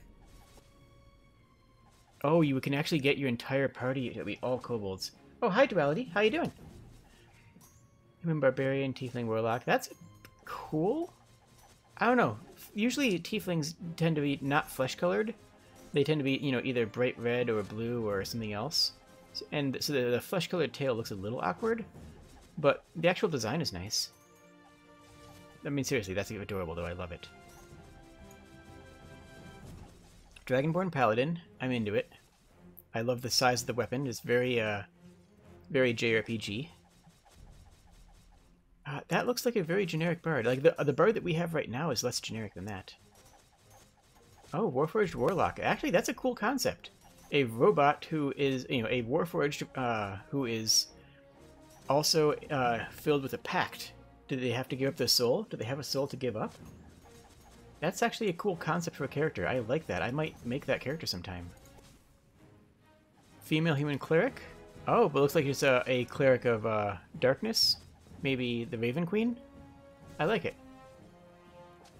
Okay, this little critter here sells that warlock. Like, the warlock itself would be pretty generic with a cool cloak. But you add that on it, and now I'm here for it. Now I dig it. Bard. Again, same as there. Very generic and boring bard with a interesting piece to it there. Halfling monk. Okay. Okay, that's nice. That's cool. Halfling monk granny. I dig it. That looks kind of generic. Not a huge fan. Erakora looks pretty nice. I like the way they did the face on it. It's one of those faces that can be very difficult to make appealing. I mean appealing in the animation sense, in the Disney sense of adding appeal to a character. If you ever do get into animation, pick up the animator's handbook, the animator survival guide. It's a fantastic book that every animator needs and should refer to fairly often. Where was I? There I was. Lizard Folk Samurai. Okay. I've always been iffy on samurais in D&D games, or D&D adjacent games. It just seems like it's just difficult to... It seems like it's difficult to force into the setting, if that makes sense. We just upgrade a bunch of random stuff, and we'll go back to... shop. Where was I? Yeah, it can be very difficult to explain why lizard folk, why samurai exist in a world that doesn't have the type of continental divide that we have in our own. I mean, everyone tries to do it, and I think the systems that do it best are the ones that toss it over their shoulder and say, you know what, whatever, it's just a style. It's just a style sword. Some people use these, whatever. The ones that try to make it a far-off land or a, you know, something from a specific region, that's where it starts to get, like, a bit ham-fisted and a bit like they're just, you know, reflecting our world onto that. And that this, I don't know, that seems, it can be trite. It can make for trite writing. It doesn't always make for trite writing, but it can. Wood Elf Druid seems, these both seem pretty generic. That's fine. Elder Scrolls does a terrible job with the samurai thing, with the Akaviri. It's like, a land, mystical land far to the east. It's like, yeah, okay, it's Japan, I get it. Okay, they took a fairly generic human wizard design and gave them personality. They make them float, they gave them these cool wandy style things, they gave them a smug look. I like that. They took a generic design and said, okay, we're going to make this more interesting by adding to it. Are we done? What are we doing here? Yeah, we should still... Oh, we need to be doing that button. Whoops. So yeah, no, I like what they did here. I like how they took an otherwise generic character and made them into an interesting character. I dig it. Osmere Cleric. Oh, that's cool. That's cool. It doesn't have the, you know, the cartoony appeal that some of the other ones have. But I like the staff, and I love the color scheme. That works quite well. Acquisition Inc.? I don't know what that is. Male Dwarf Barbarian. I love it. I love this. You know, I want to play a Clar. It's a live D&D game. Okay. I might have to look into it. I like the idea of a Claw Druid. I like the idea of a druid that goes into a berserker rage and just starts thrashing at enemies with bare fists, with bare knuckles. That's actually a really nice style. I wonder if you know, I should probably do a dual class barbarian monk sometime. That would just a barbarian that doesn't use weapons and that always at peak dangerous. That sounds fun. Again, you take a fairly generic design, but you give it the dancing dagger to add that bit of unique personality to it. That lets you get away with a more generic design. I'm here for it. I dig it. Sentry. Warforged Paladin, I dig. Looks good. I love Warforged that are made of wood, or Rootforged, I've heard them called as well. Rootforged. I think that style is amazing. And that's just a generic rogue. There's nothing... I mean, I don't really see anything terribly exciting about this character. There's no visual spark. There's nothing to set them apart from just someone normal. Same here. That's just an elf. And that's... just an elf in Elder Scrolls armor. Why are we not fighting something? I should be hearing things in the background. Are you guys not fighting? Are you guys not fighting things? Why aren't you guys fighting things? You guys need to keep up with fighting things. Apparently sometimes they just stop. Heck. That's fine. The purple adds a nice contrast to the greenish tone here, the darker tone here. I still don't like tieflings with human colors. I think that tieflings look best when they have some other skin shade. Let's look at their other skin. Pirate? Okay, that's a much better outfit. That outfit is actually fantastic. See, you have the light and dark contrast. You have the bright popping pinks and, I guess, yeah, the bright popping pinks.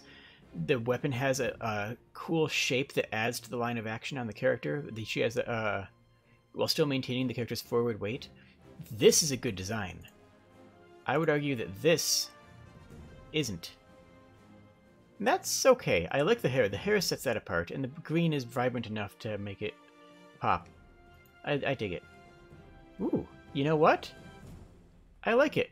The gold accent that is repeated in 3 other places keeps it, blends it together, whereas some of the other weapons, some of the other characters with unique weapons we saw don't really have their color anywhere else. There's no other green like around his other hand, or green in like a magic book at his hip. There's just green right there. And this little gem here I think is the worst. One green gem, not echoed anywhere else, not echoed in design motif anywhere else. There's no other twists like you have in the dagger, nothing else on there.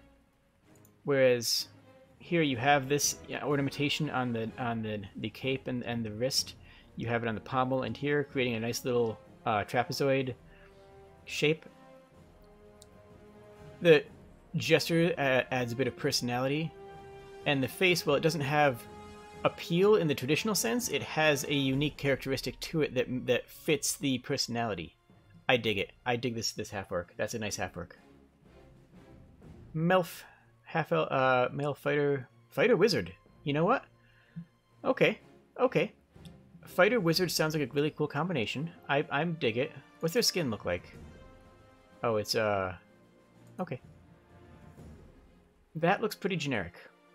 That, I mean, the yellow-blue contrast there, especially with the hair, works, but doesn't really do anything special. Nothing about this character is calling to me the way that it does for this barbarian. Does that make sense? Okay, that's fine. Ooh, this is one character slot that has 2 characters. That alone makes it interesting. They're both fairly generic designs, but they complement each other, and their existence as a dual slot. You know what? That's fine. That sounds nice. And that's just his end. Okay. Ooh, look at that. Oh, everything on this page pops. This pops. The facial expression has so much anger and so much focus. The blue here isn't repeated in the design, but it is striking. It does stand out. And then that core in the middle. And then this, just, what do I need to say here? This is just amazing. The gold is vibrant. The ornament, and it's echoed in other pieces of the design. I imagine, I have to assume that this is the same, you know what, I'm certain that this is the same artist that did this, because they are doing something similar and repeating the colors, and they used a very similar expression. I don't know how many different artists they have, but this artist I like. I like the color. I like the scarring. The scarring breaks up what would otherwise be a fairly monotonous chest area. This drops down all the way to the navel, realistically, and that helps again break up what would otherwise be just a big gray section of the model. And this is nice. I mean, it doesn't. Okay, we have a Goblin Artificer and a gold tinted Minotaur. This doesn't pop the way those do, but I like the pastel contrast. You still have that blue-red. You have the rapier, and she does not swap with Jarlaxle, so it's not a straight swap with rapier user to rapier user. The hair style is not this hairstyle that we've seen in other characters, which makes them stand out. I like them. I like it. I dig it. That's just cute. I mean, yeah, that's cute. I dig it. That's just Invoker. That's Invoker from Dota. You can't convince me otherwise. That's just straight up Invoker. I like the heterochromia. I like the fact that each of the eye colors is echoed elsewhere in the design. The clasps on the wrists mirror these clasps on the boots, which really help draw the eye again to that shape there. Drow Sorcerer, I mean, you can do more with the Drow Sorcerer. I'm just going to say this one, they could do better with this. I mean, it's okay, but it's not exciting. There's nothing here that really pops out the way that you have on the other characters. I guess in the contrast with the rest of the party, they don't need to pop because they would pop by being different, I guess, was the argument you could make, but I don't like that argument, so I'm not going to make it. Nice representation. Nice representation. I respect it. They're a good call. Good call. And it's a rogue. It's not an artificer who made their own wheelchair. It's a rogue. They decided that they wanted to make a rogue be in a wheelchair. I love that design choice. And the daggers and the wheels are a nice motif point. The green in here. This, honestly, I don't love the lantern, but I love the way it's animated. It's moving opposite with his head. See, the lantern is moving opposite with his head, which creates that almost like a breath, almost like a breathing, expand and contract motion for the entire character, which you usually have in this idle bounce animation on everybody else. Well, they don't have an idle bounce animation because of because they're in a wheelchair. So instead of just saying, well, they don't get an idle bounce animation, they don't get anything to draw the eye when they're standing idle, they added a lantern and made it sway opposite with their motion. That's fantastic. I love this design. It's a tiefling without pale human skin. Everything about this is wonderful, and I love it. Everything about this is a design that I approve of. There, you kind of have the storm eyes going on. You have somewhere between Greek and Egyptian style clothing, with just enough gold on all the pieces. I feel like that the gold could have been a different color. Like if those gold segments had been some other color, it would work. Hold on, we need. Okay, yeah, we're fine there. I feel like they could have done some color other than the gold to make it contrast a bit harder with the other colors here. But I can see the trouble they're in. They wanted it to be jewelry and jewels and precious metals, and gold kind of blends in with the skin tone, and silver would blend in with the clothing. So I don't know what they could have done. But so I think that what they went with is fine and good. But it doesn't. I feel like having these armbands, bracelets, footgear, and headpiece, a different color could have added a bit more vibrancy. But I do like the design. Apparently this is turning into an art stream, or has actually turned into an art stream 15 pages ago. That's fine. I like the owl. The owl's a nice touch. Kind of the vertical, it's straight up and down, just sort of blends into itself. The color just washes out from the bottom going upwards. That's all right. I don't know. I don't love it. And then we have a Durgan. Swap with Brainor, so that's actually bench 1. You could start the game with a Durgan. I did not see the 3 kobolds in a trench coat in the champion section. Huh. Maybe they're actually in the bench as one of our defaults. But yeah, no, okay, that's just a solid dragon design. It feels, I don't know how it would look in-game. It might be too big, especially if the wings extend. And I feel like if the wings don't extend, then that's a shame. But I like the way the webbing of the wing has little details in there instead of just being a big old plane of the same color, because I see a lot of artists do that. I see a lot of artists just blend these sections into each other and just, they lose out on it. And the same thing they did here on the legs. Like if I go back to a random page, this section here blends into itself. This section here blends into itself. Now it's fine because these are intended to be distinct sections, and that's not a problem. This section blends into itself, which is why they made it sparkly and more interesting. Here, they added texturing to everything. Texturing on the scales here, on the scale armor here. Texturing on this arm with this interesting bulge for yeah. Texturing on the blank parts of the wing. I like the detail on this. I guess we'll buy 3 chests. Why not? What else are we gonna do with this? Not that one, not that one. No, heck off, heck off, heck off. Pun. Look what we got. Stuff. Okay. Done. Let's get back out here. Are we done with this yet? No. There's the boss. Oh wow, we have 4 million.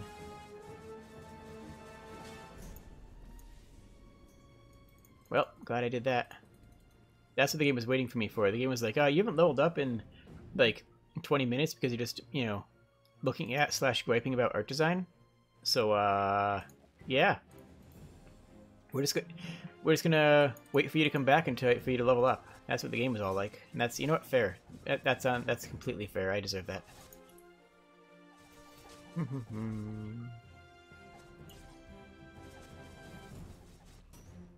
Okay, so how do I... Okay, how do I see the other characters over here? And there's a scrolling wheel, so there's even more, presumably. Let's shift up the music a bit.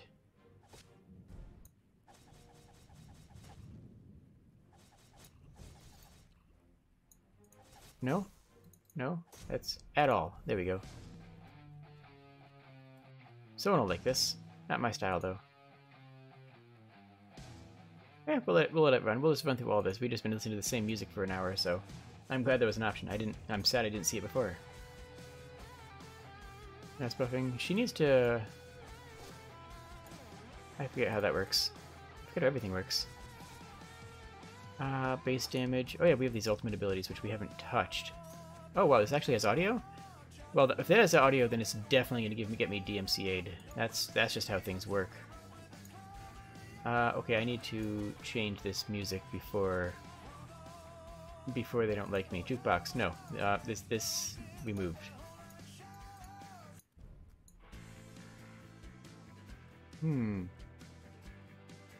Okay, here's the orb. We need to break the orb. Okay. Oh, I have to tell that story about the game that I ruined. Not ruined, I didn't ruin the whole game, but I am responsible for a bad D&D moment. Wow, okay, jukebox.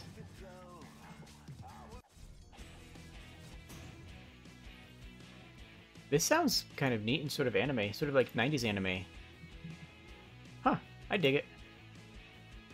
I'm gonna be back for just in just one moment with that story. First, I'm just gonna use the water closet real quick.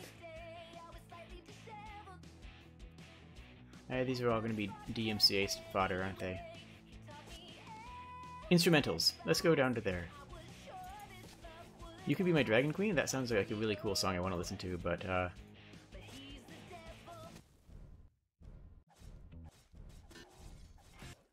there we go. I'm gonna be back in just one moment. I think the game will not even miss me.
Okay, so. The situation was...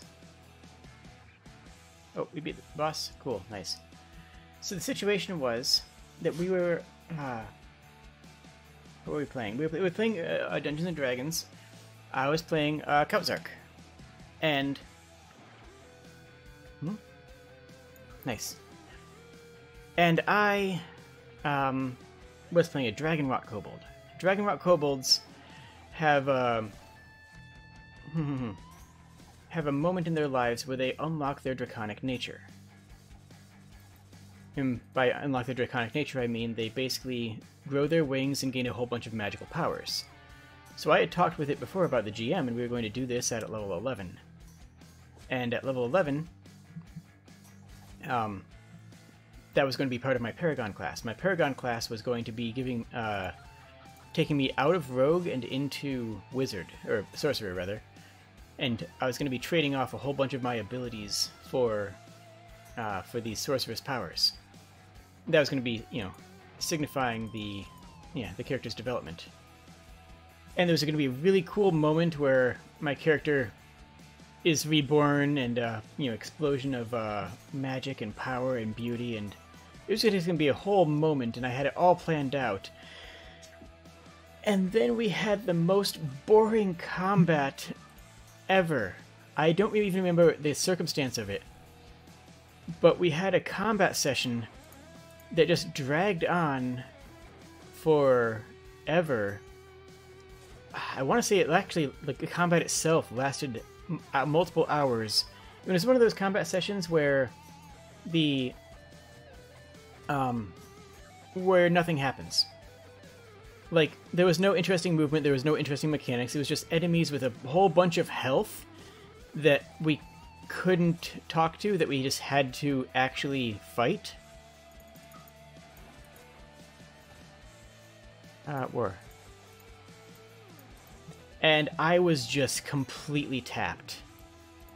I was just completely done. Like, okay, yep, fine, this is fine. Oh, Quill. You know what, the Arakora is pretty cool. Oh, that's a Togen Necromancer?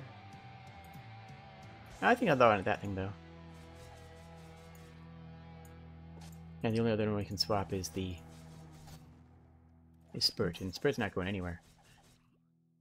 So we get to this point in the storyline, and I'm just tapped out. I'm just like, okay, I'm not having fun, I'm tired, I'm just not feeling anything, and that I had my big moment, and everyone was like, oh, hey, you know, the GM's like, you get to take the floor and explain what happens, and I was like, I just want to go home. And we're playing at my house, so I am home, but I don't feel the comfort of being at home right now. We have... Oh, cool. So I was just, you know, completely tapped, completely out of it. And I just completely half-assed it. I'm like, okay, something magical happens. I burst into, you know, fire, and the fire turns into ice encasing me, and then I break out and I have my wings. It was just the worst anticlimax to what was literally 5 or 6 months worth of character development, because I was just so done. And I kind of feel bad about it, because it would have been a cool moment. It wasn't otherwise a great moment. And yeah, no, that's when you break out the expensive scotch. Exactly. That's when you just need a good solid drink. And yeah. And I just genuinely feel I don't remember if I asked for this or not. But I should have said, hey, can I just do that next week? You know, could I, or no, that was a monthly game. Or no, I forget how often we were playing. I don't know, it was a while back. But that's when I should have said, can we just I do this later so I have time to prepare, and or made some excuse of saying, oh, I'm not ready for it right now, or something like that. But I didn't. I just, you know, just completely did that. And yeah, it was just the worst moment, because everything that my character development had been built up to was just completely... Why are we killing drunk patrons? Oh, whatever. Was just tossed out the window. 12 billion! Oh, wow, okay.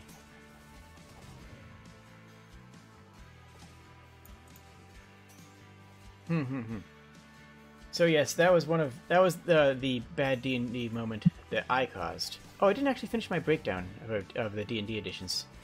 I talked about 4th edition and how I loved how it was cinematic, and that how I felt misunderstood the point of the system. Like, the point of the combat system is about... Oh, yeah. The point of the combat system is just to give you a break in between role-playing moments. It's not... It exists, you know, for its own thing. And 4th edition had a really enjoyable combat moment, and it had and anything outside of combat is just free-form role-playing most of the time. 5th edition, I feel, was a step back. I genuinely feel that 5th edition was/is a step back from what made 4th edition good.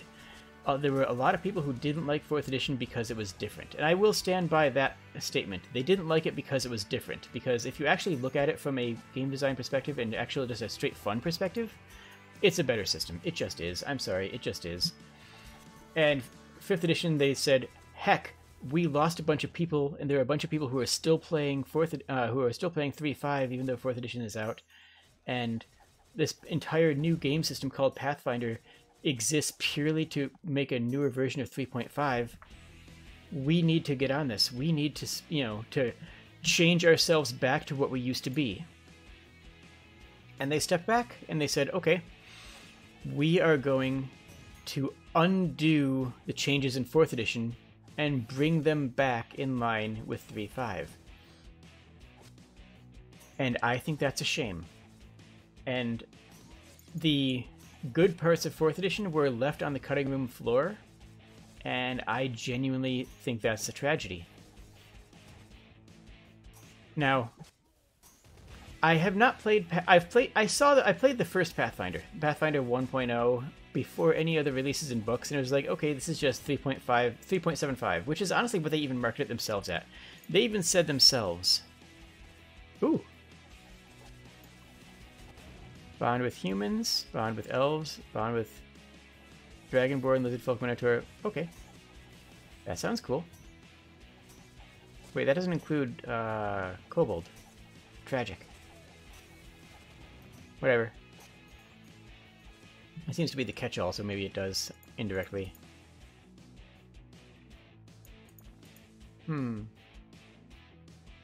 I have not tried Pathfinder 2, though I would be willing to try if anyone was going to be hosting it. I just haven't had the opportunity. This needs to go up a lot. I just never had the opportunity to try it. Definitely not opposed to it.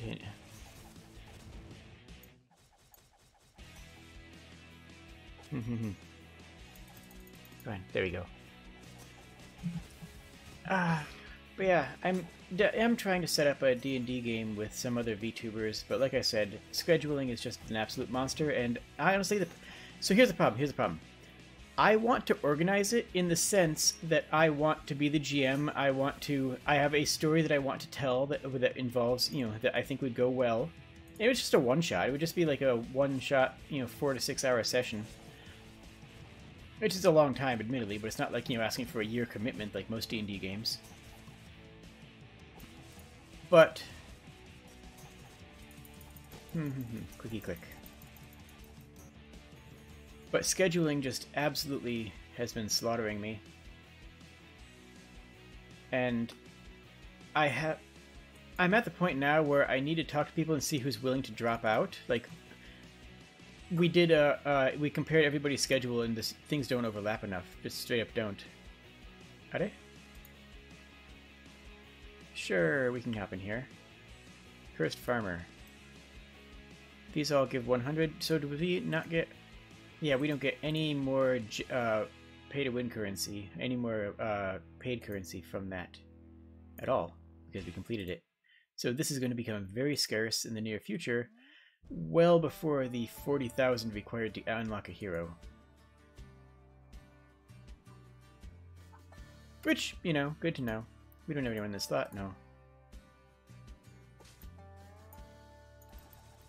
Let's see their familiars out. Honestly, the familiars are getting a lot of work done. You know what? The achievement pop-ups are right in the area where you need to actually click on things. But no, I'll set up the D&D game soon with some VTuber D&D, and I think honestly that would just be a delight, because like I said before, the best D&D games are with actors. Critical Role is incredible. They are all incredible voice actors. And there are some VTubers who are excellent voice actors as well. I mean, a lot of us are. Honestly, a lot of VTubers are actors, either in the literal sense of, we have an acting background and that's why we went into VTubing, or in the metaphorical sense in that they've become actors through being streamers first. Some in either direction, but either way, you end up with somebody who knows how to play to an audience, and that makes for a good... and that makes for a good and interesting moment. That makes for a good and interesting group. Selfish players are the worst. Because, like, why am I even bothering clicking? I should just be sitting here talking. Less clicking, more talking. That's the goal. Selfish players are no good because they don't really think about what they're doing. You know, they don't really think about the rest of the Okay, here's a pet peeve I have.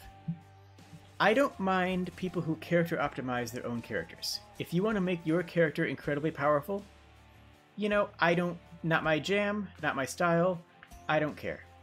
That's fine. You can do that. I'm not going to stop you. If you complain about my character not being powerful, then we have a problem. And that problem is you. Because if I'm making a character, I want to make something that's interesting, dynamic. You know, I want to make something that, you know, it has a character development behind it, that has their own story, you know, it has not their own storyline in the sense that I'm not playing with the group, but it has their storyline entwined with the groups. I want to play somebody who develops and has, you know, a personality. And I'm not above playing a character that starts off weak intentionally to make that happen. I don't think there's anything wrong with that. I think that's actually a very good idea sometimes.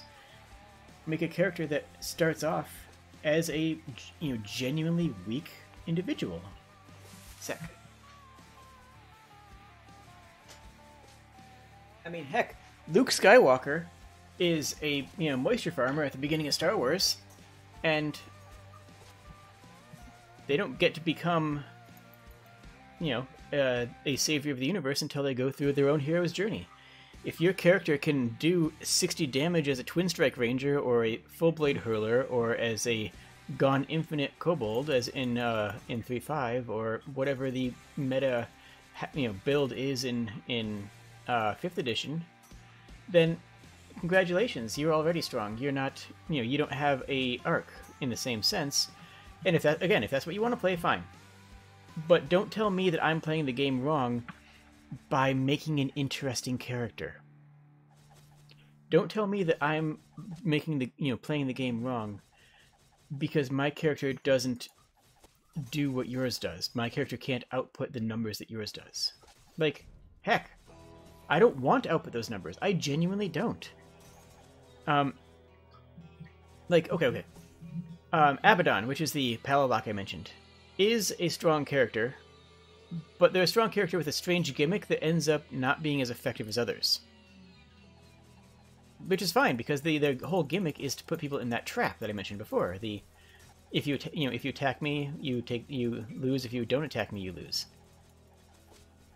Come on. There we go. And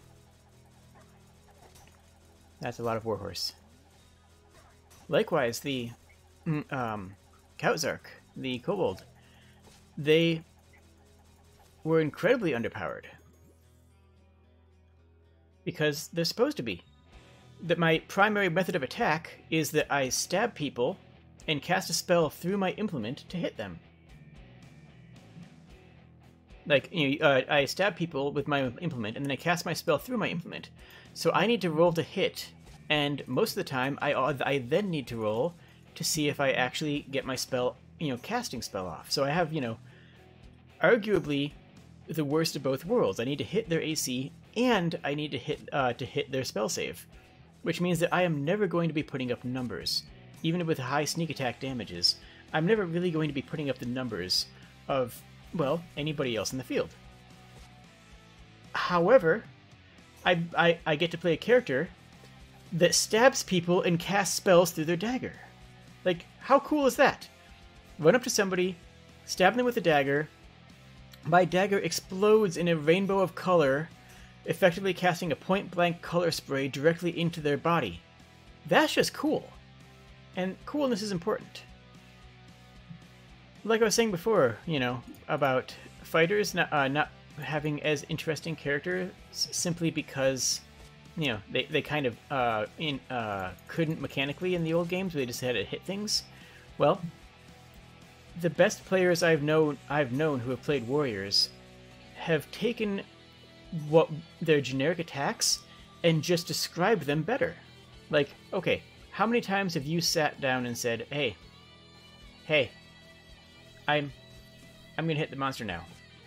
Okay. I rolled... That was supposed to sound like dice rolling. I don't have any dice nearby, so we'll just pretend that was a dice roll. I rolled a 17. Does that hit AC?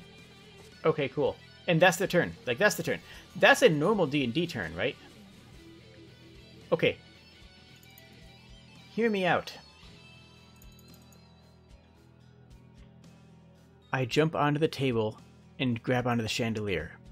I swing over the Duke's head and land behind him, twirling before I stab my knife into their neck.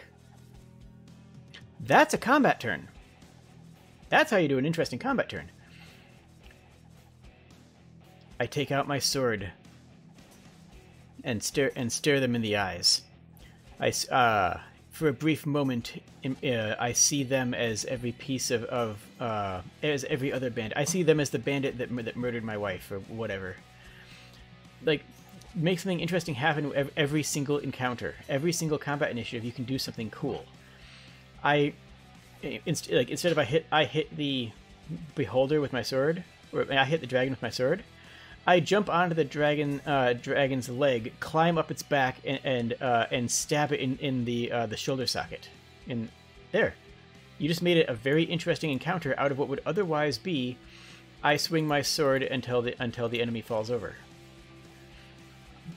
I roll I moved to hit with my weapon. I roll a 6. Does that hit? Okay, I do 5 damage. I try to find a weak spot in the construct. I'm going to try to sever some of the connections to one of its limbs to weaken it. I take out my rapier and fish the rapier in between the plates of metal to find the connective bits inside of it. Do I hit anything? Roll it. I rolled a 17. Okay, you do 7 damage, and you manage to disconnect part of the shoulder. The shoulder is now listing off at a strange angle, holding his shield down. Doesn't need to actually change anything mechanically. In fact, it probably shouldn't. Like, that doesn't mean that their shield is not functional. It means that your attack had an effect on the enemy that is interesting, persistent, and narrative. That's how I feel. That's how I like to play D&D. That's how I like other people to play D&D when I'm playing with them. As silly as that might sound, like, that shouldn't be too much to ask, you know? A D&D is just improv. Like, at the end of the day, D&D is just an improv game, but with dice sometimes.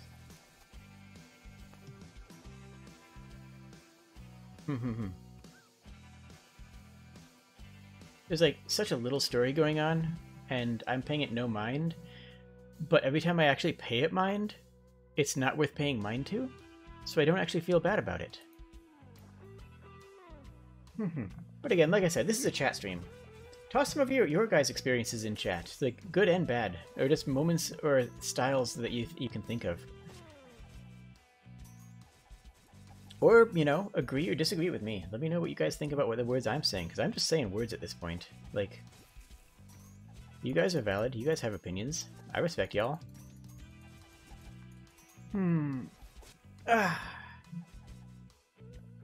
My last D&D character was Hugh Man, and it was a meta character. C. My character that I was playing was myself as a VTuber, myself Jade, playing a human without any understanding of what humans do.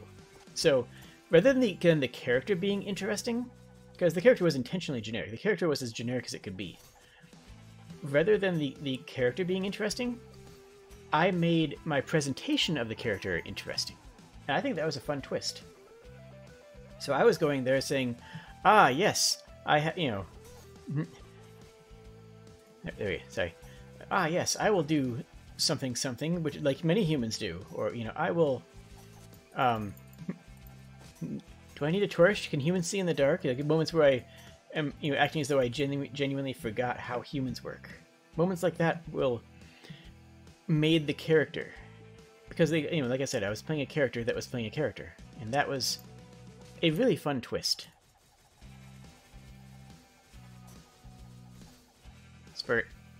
I actually have a Spurt VRChat avatar. I didn't have any idea who it was, but when I saw it in here, I was like, oh, wait a minute. This is a character with whom I've actually seen before. Ah, neat. Not that I have any, like, actual experience or understanding of who it is, but, like, it's a character who I actually do recognize design-wise, with the cage on the back and the...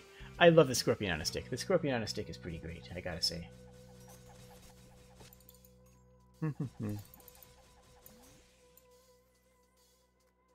Ah, pamparo pato. Oh, I'm finishing Soma tomorrow. I'm one way or another. That's the plan. Tomorrow, Soma gets finished, and if it streams until like 2 in the morning, then I'm just gonna die. Easy as that. It couldn't be any easier. If the stream goes late, I just die. I feel like I'm really close to the end, though. I feel like I'm super close to the ending. But we entered the part that's sort of like the many. And big System Shock 2 vibes. I do like System Shock 2. System Shock 2 is one of the first horror games that I played and enjoyed. I played a few other horror games, but not really the enjoy part. For me, horror games are usually not ideal. Just because I don't know. But I have to say, I will admit freely that playing them with chat, playing them while streaming, makes them a lot better. I can see why so many streamers play Five Nights at Freddy's and things like that. Can I not do that? Oh, I need a little hammer up again. No? Maybe. No, Flame Strike. Character designs are great, but no any good narrative designs where setting was a character on their own. Yes, I do. Setting it, okay. I am an old sci-fi lover. I don't like modern sci-fi nearly as much, but I adore the classical sci-fi. I'm a huge Asimov fan. So for me, I learned very early on that the setting is a character. The setting itself is a character and needs to be treated as such. The setting needs to be an interesting and developed part of the world. You need to actually develop your setting as though it were a character. Because remember, the player or reader, depending if it's a book or a game, doesn't know the world, and your job is to teach it to them. But everyone focuses on the characters in the world. Well, not everyone, but many people focus on the characters in the world instead of on the world itself. Which is a shame. So, what are some good settings that are a character of their own? And I just want to say I love the way that question is phrased. One that comes to mind is The Witcher. The Witcher is a very good setting that happens to have Geralt is a great character. Dandelion is a great character.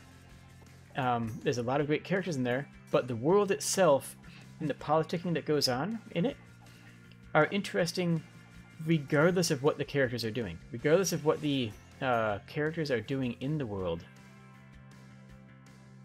there is a very interesting world already existing, whether or not the characters partake in it. Like, the plot of that game, actually I haven't played the games at all, the plot of those books advances even if the characters aren't engaged with it, because it has to. They can't escape it. There's no way around it.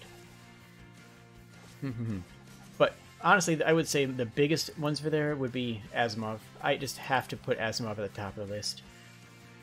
And no one's really done an Asimov adaptation justice, to my knowledge. If you know of a good Asimov adaptation, hit me up, because I've only seen... Okay, the only good Asimov adaptation I can think of now is Time of Eve. And Time of Eve is a fantastic anime. Time of Eve is actually my favorite anime, and I do not say that lightly. I have nothing but love for Time of Eve. I'm going to try and see if we can wait and unlock Calliope before the next boss, so we'll be a little bit behind for a moment. Time of Eve takes the Asimov world and it's an anime and makes it into its own story of what is happening in the Asimov's iRobot world in a different country. It's Isaac Asimov's Robot World, except it takes place in Japan as opposed to either America or England, depending on which books you're reading.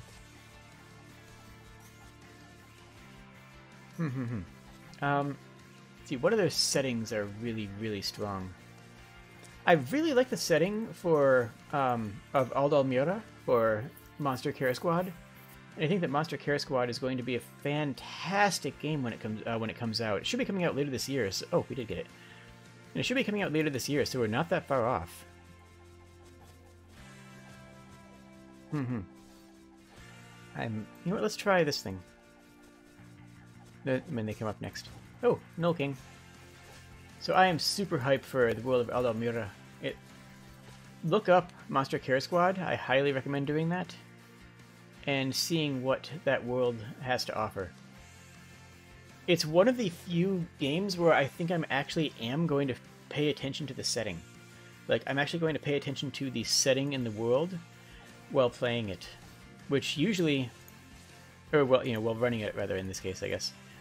Which I, frankly, usually don't. I usually, make the world my own. Like... And... Yeah. Ignore the quote-unquote intended setting. Bat. I punched a bat. And I think the world of Aldalmira actually is cohesive and beautiful enough on its own that I'm going to just use it as written. Shield Master's been suiting us well. I don't know. Where are you? Okay, we're gonna get rid of all the non-instrumental ones. Just because I really... So I'm not monetized yet. Let's make that clear. I can't actually monetize until I hit 1,000 subs.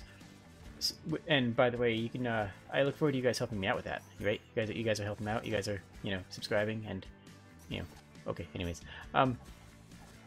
but I still want to be in good practice. After I monetize, I probably will do what HoloLive does, where you actually get licensing, where you actually contact the companies that make the game and say, hey, can I play this, just to make sure that you can monetize.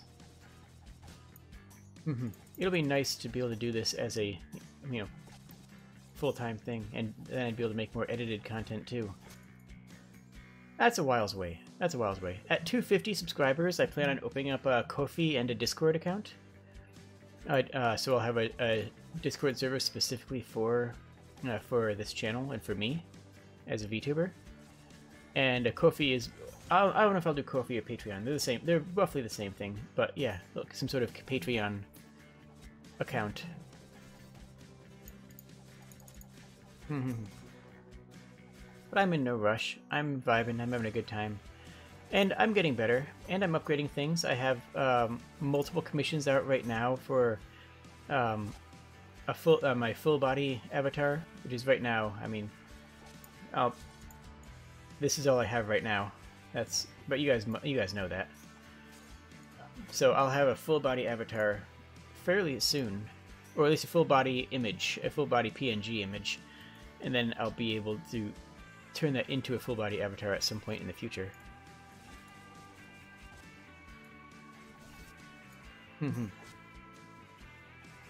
And I was thinking about making a stream overlay. Like, I don't feel the need for a stream overlay, honestly. Was that? Oh, that's pulled wrong. Okay. I don't feel the need for a stream overlay, honestly. I think my little cave peeking through in the background looks good. Like, this little cave area behind me, I like the looks of that. So I don't really feel like I'm missing out, if that makes sense. So, on the other hand, it would be cleaner. It would clean up the look of the channel, and that is important. That is important. So I will probably commission that. The other thing that I have commissioned right now that I'm really, really looking forward to is a logo. Ooh, gelatinous cube. Neat.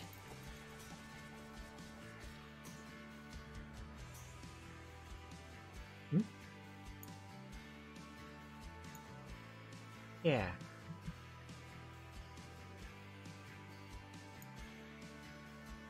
Do it. Cool. Okay, so that's nice to have. Oh yeah, no, the other thing I'm commissioning right now is a logo. Is a logo overlay for the channel. Because right now, my banner is just my comfy cave, the green hot springs cave. Which I love. I adore it. It's beautiful and is an absolute delight. But I want a little bit...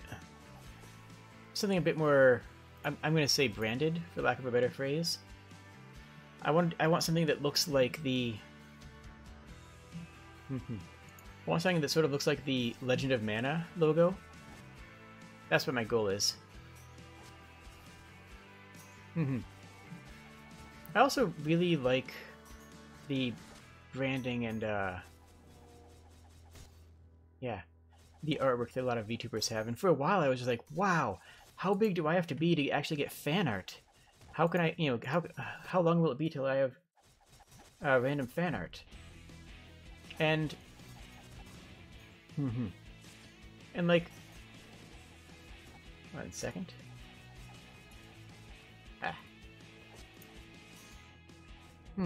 How long will it be till I actually have, you know, people drawing fan art of me on their own?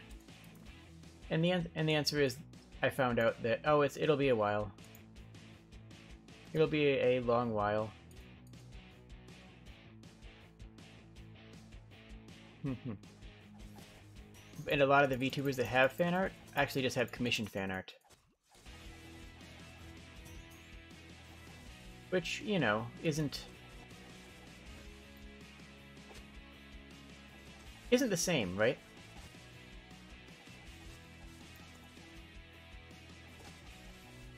Let's see here. Ah, there we go.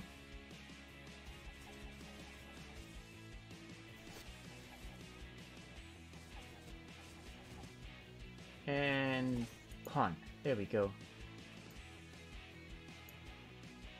Not a big fan of that dude. Feel free to watch my stream and feel free to enjoy. But that's not a person who I want to see in my chat.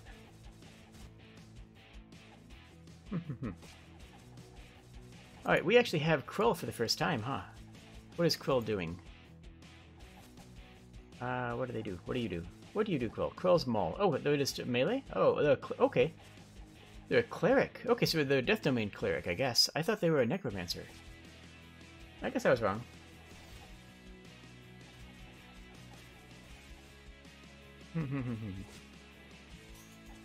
Let's see. It's not there, right? Yeah.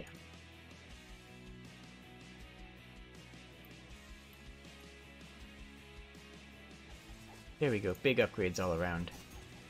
How far is this one going? 50. Oh, we haven't gotten that far yet. Okay, maybe we'll actually save up for these once we have a couple more levels to make sure we can get there. You dead. Spurt's ultimate attack. Wasp nest at a stalking giant. Oh, damages all enemies on screen. Huh. That's... okay, that's probably something related to what they do in the actual thing. In the critical role, was it?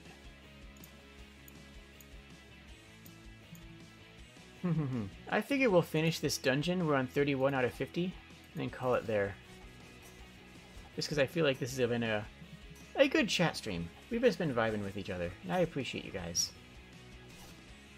Actually, you know, after that we might just chill in the comfy cave for a little bit. Comfy cave is what I call that. Oh, who here noticed that I actually changed my intro music recently? I don't know how you guys like it. I love it.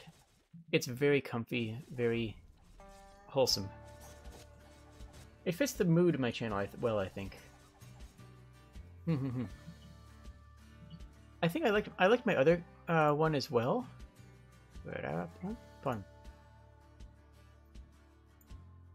I liked my other intro music as before, and I still will probably use that for some things. But this one is more the calm. You dead as a power move? Yeah, is a calm. I think my current intro music is more calm and comfy, which is kind of the vibe I'm going for with this channel. A chill, low-key place to relax and watch some games, as opposed to, like, you know, hey boys, it's hey, it's your boy, Jade, coming at you with any of that absolute bollocks. I'm not about that. I will never be that kind of streamer. That's not my style. I have been described by other people, actually, as a cross between Ina and Saikuno. And I can't think of a greater compliment than to be a cross between Ina and Saikuno. Like, those are both phenomenally good streamers who I have a ton of respect for. Of all of Hololive EN, Ina is my favorite. She has that sort of comfy, low-key, come and chill with me stream attitude that I try to have here. And Saikuno's comedy style, Saikuno's humor, I think actually does... I think I need to watch more of him. The thing is, he's been playing nothing but GTA 5 lately. Ooh, mimics. Cool. And I don't really, frankly, care about GTA. So it's like, I haven't been watching him lately.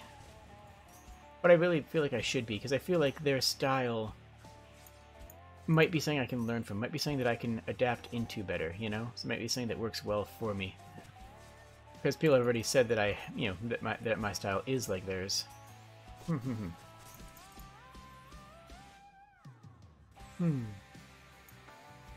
the one that I have to admit... Ooh, Impale. Calliope's ultimate Impale. Neat. I want to finish the bench. I want to see who else we have on bench. I think we only have one more to unlock. Like, I think there's only 8. There's a way to pan and scroll over as if there were more. But I think that's if you have a smaller room size that doesn't... or a screen size that doesn't fit everything. But yeah, we're going to save it for 12 billion. But yeah, if you want to know my favorite Let's Play channel, it is actually Playframe. Playframe is my favorite streamer / Let's Play channel, and I recommend that you look them up. They have my sort of low-key, comfy, come in, chill with me while playing games sort of attitude. But yeah, if I can actually be somewhere between Ina and Saikuno, I will consider myself, I mean, I'll be overjoyed. I've mentioned it before, but my fear is that I am the right VTuber. I am the right streamer for people to enjoy. But those people won't find me because I am too small and they just don't know I exist. Which is why, instead of asking you guys to rate, subscribe and stuff like that, which I guess I do ask for that too, but the biggest thing I ask for is signal boost, is telling people that I exist. Because YouTube isn't really going to do that for until I have like 500 subs. YouTube is just going to be like, yeah, we're not going to recommend this channel. We don't, which is, just YouTube being YouTube. YouTube gonna YouTube. All hail the algorithm. All hail the algorithm. But yeah, if you know anyone who you think my style would be a good fit for, send them over to me. I like to vibe. I like to chill. You all know this. Push beetle. Although I will say... Oh, unlocked. Yes. The thief. Ah, there is someone else. I am building it. They will come. This is true. And I have no intention of, I'm not giving up. I'm having fun. I'm also not going to burn out because I'm going to keep on doing this as long as it is fun. Human! We can get Human at 125 billion. Oh my gosh. We're doing it. We're going to get Human. I'm so hype. I am so actual hype right now. We need to actually upgrade other things though because, forwarding.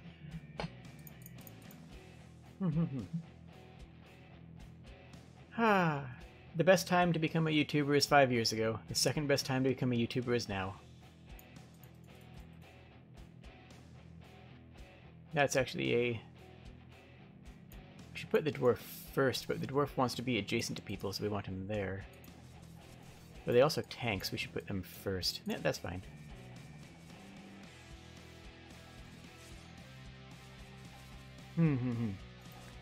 Oh, pun. There we go. But yeah. So as far as what I'm going to be playing in the future, I feel like this is really behind. That's better. as far as what I'm going to be playing in the future, I plan on doing Horizon Zero Dawn as my next big game, as my next game that I'm going to really dive deep into the lore and play for a long extended period of time. I also have more Hat in Time set up. I'm going to be going on vacation in a few weeks, and I'm actually queuing up some videos to be uploaded as premieres so that I don't have any interruption in content, because all hail the algorithm.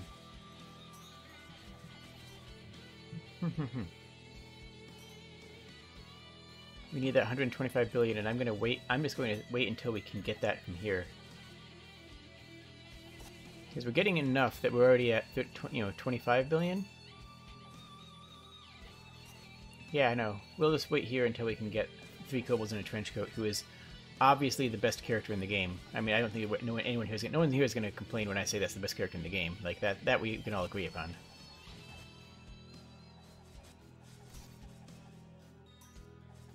What is he doing? Sports attacks grant him the inspirations he needs to create new and interesting buffs for the party. Okay.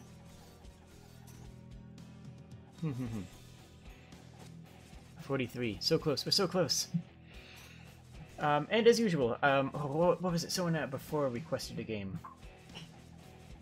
Oh no, it was Glitch who requested a game, and they always delete their messages. Which, you know, on one hand, I respect it. They always delete their messages because they're worried, you know, about being doxxed, like as a privacy measure. I assume. But what did they ask me to play? It wasn't Destiny. It was something that started with a D. Shoot! I forgot to write it down. Oh, I should have written it down when I saw it, because I know that they delete their messages. Heck, Glitch, if you're still here, remind me what it is you wanted me to play. Started with a D. It wasn't Divinity, and I don't think it was Destiny. Heck. Ah well. Next time I see you on, I will ask you.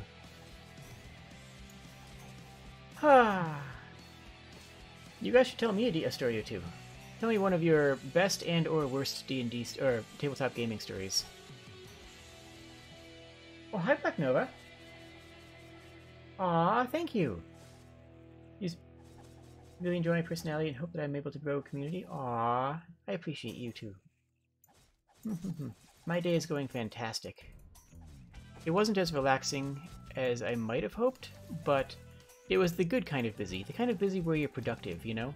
Like, there's the kind of busy where you just kind of end up just doing the stuff you have to do, and you end up falling over and just being like, today was just a whole thing. And then there's days where you're equally busy, and you just feel accomplished at the end of it, where you finish the day and just go, you know what? I did good today, and I'm proud of myself. And I'm at the second one right now. I had a good day, and I'm proud of myself.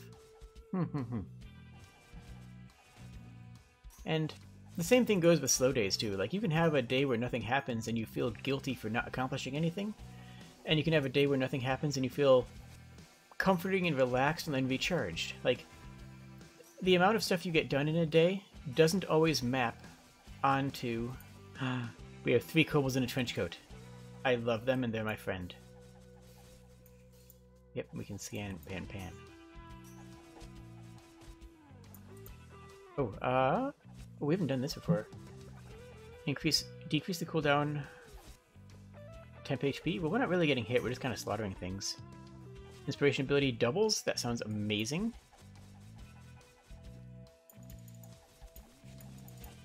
There we go. Onwards! But yeah, the amount of things that you accomplish in a day doesn't always map onto how you feel about the day, right?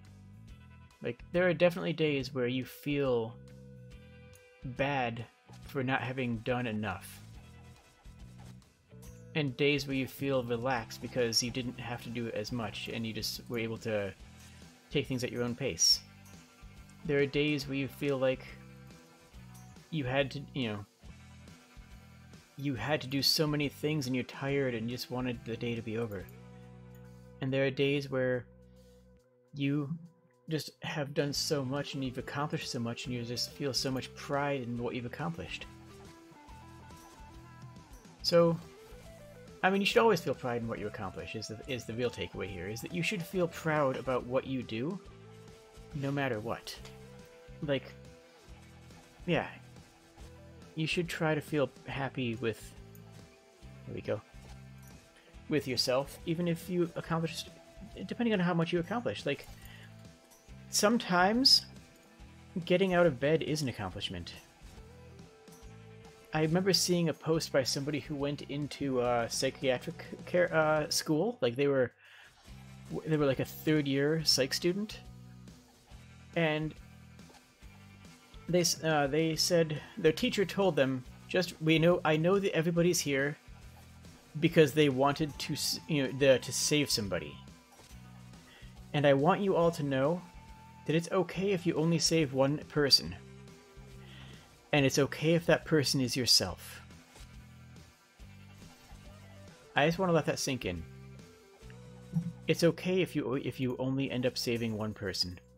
And it's okay if the one person you end up saving is yourself. Like, yeah. I think that's really meaningful. And I just that's a post that stuck with me. That's a comment that just has been bouncing around in my head rent-free for the past forever. Oh. Here's a story. My bard found out that he screwed over his goddess he screwed his goddess 6 months after the fact. The rest of the party knew that she was a goddess and did not mention it because it was obvious. This was the same man who keeps the party dying from stupid decision. Okay. So he ended up lying with his own patron goddess. That certainly is spicy. Wow.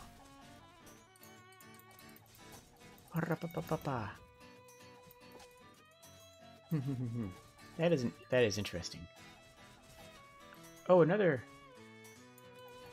Okay.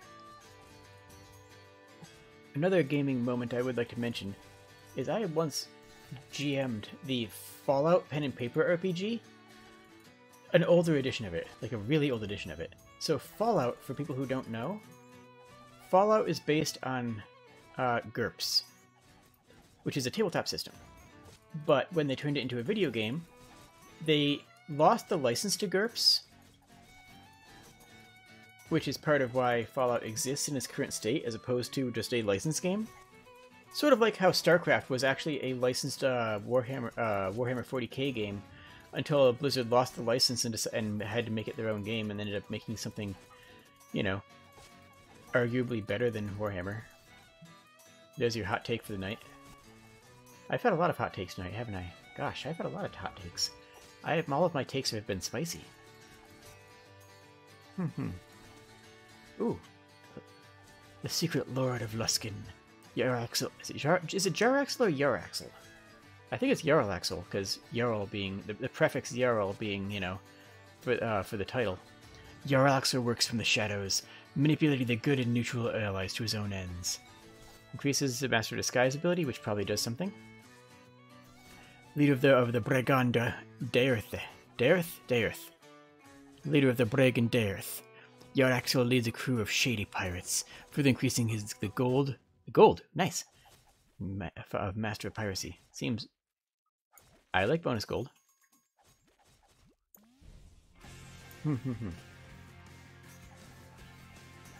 So anyways, the Fallout tabletop game... Oop, that's the wrong button. Hi. The Fallout tabletop game...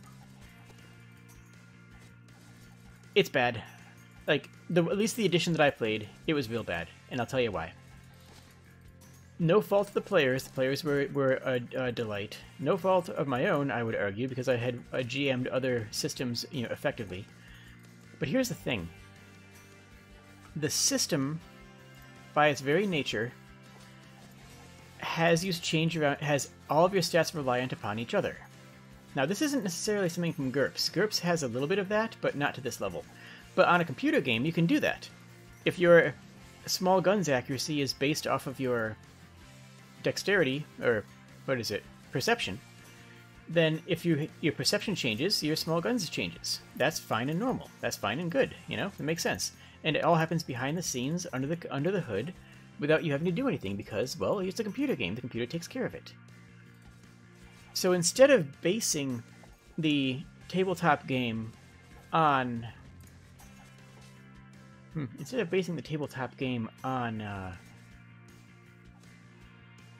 on GURPS, they based the tabletop game on the video game, which itself was based on GURPS. So you have a game of telephone right now, pushing down the line to get to where they got to. And what went wrong is simple. The game kept the stat adjustments that the computer game did without automating it. So you have situations where your character's stats are changing from round to round because of stat up drugs that you're using, or stat down effects the enemies have, or performance changes, or sometimes even just getting hit hard enough can lower your strength. Each of these times that your stats change, you need to change 2 to 5 other stats. All of your stats change because changing one of your base stats cascades onto everything else. Like imagine if D&D, that's actually a really good example. Imagine if D&D was more based off of skills in the middle of combat. So your skills were effective in the middle of combat, and you had your base stats. If you had an enemy, enemy that regularly lowered your strength, or that regularly lowered your base stats, so that you had to shift around all of your skills and recalculate them every other initiative pass. It was just so much bookkeeping all the time, and it just was really weighty. I ended up not liking that system, which is a shame because I love Fallout. I do want to play Fallout New Vegas on the channel. I think that would be another good long-form stream game to play. But especially with a healthy dose of mods without overindulging. Like, I would play with a lot of mods, but not, you know, Thomas the Tank Engine Skyrim. You know, it would be all mods that were cogent and consistent with the experience.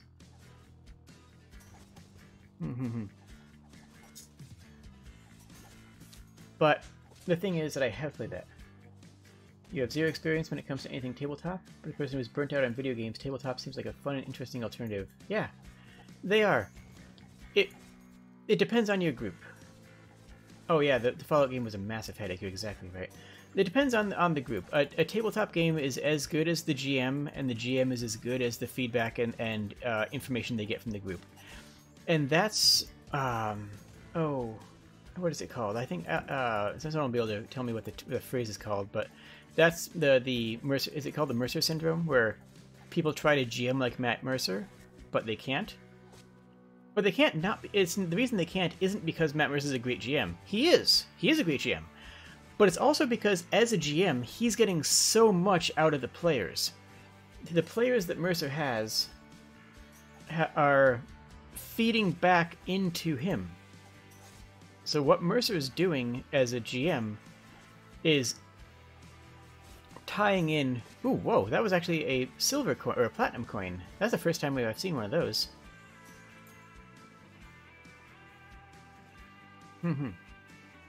I just realized that I was on that same map ever since we got the 3 kobolds in a trench coat. I just never advanced it. The Mercer effect, yes, thank you. So the Mercer effect isn't that Mercer is a great GM. He is. He's a fantastic GM. The Mercer effect is more about the players that he has feeding his GMing style and being able to mesh with him. You have to have a mix of between the players and the GM. Absolutely. A GM without good players is going to be like a fish. It's going to be like a fish swimming around in a bucket. They can only get so far. I guess there's going to be one more character we can get. Should we save up? I don't know. 10 trillion is a bunch.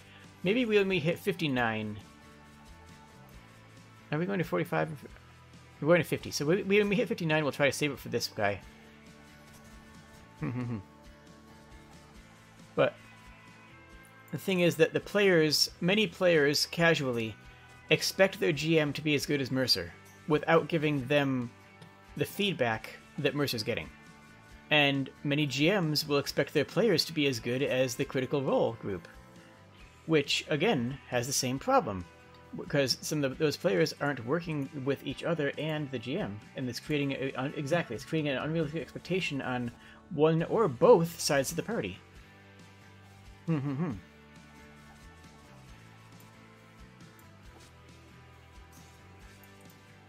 there's, you know, not really a whole lot you can do about that, other than, you know, find better players. But if you're playing with real life people, or if you're playing with, you know, real life friends, and that's another thing I want to mention.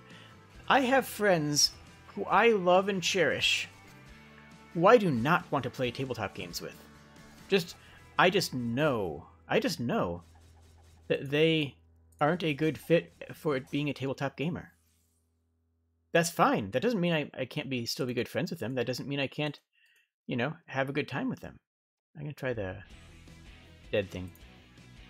But I recognize that there are some friends that I have who are not going to make it a good... Oh, I didn't get to see it because they died too quick. Heck. Well, we have it back in 3 minutes. We'll try it again.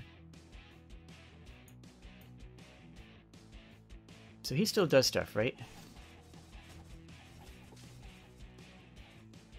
You still do stuff? I think you are. Yeah. No? Maybe not. Maybe they did it offline for a couple minutes. I don't know. Anyways. And there are much less, but there are a couple people I know who I enjoy hanging out, you know, playing tabletop games with, who just aren't my best, you know, aren't my closest friends outside of gaming. They're just...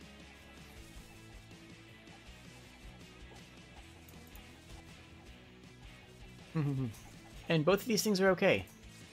You can do different things with different friends. You can have different friends groups who, well, enjoy different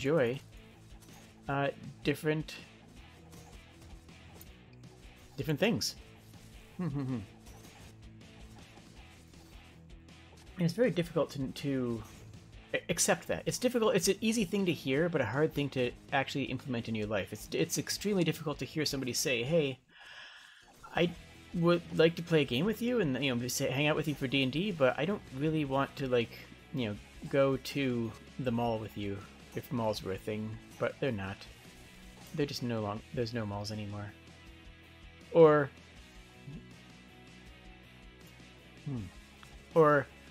"Hey, I think you're a great friend. I would love to sit and play Smash Brothers with you for hours on end and just talk to you about philosophy and the life we live.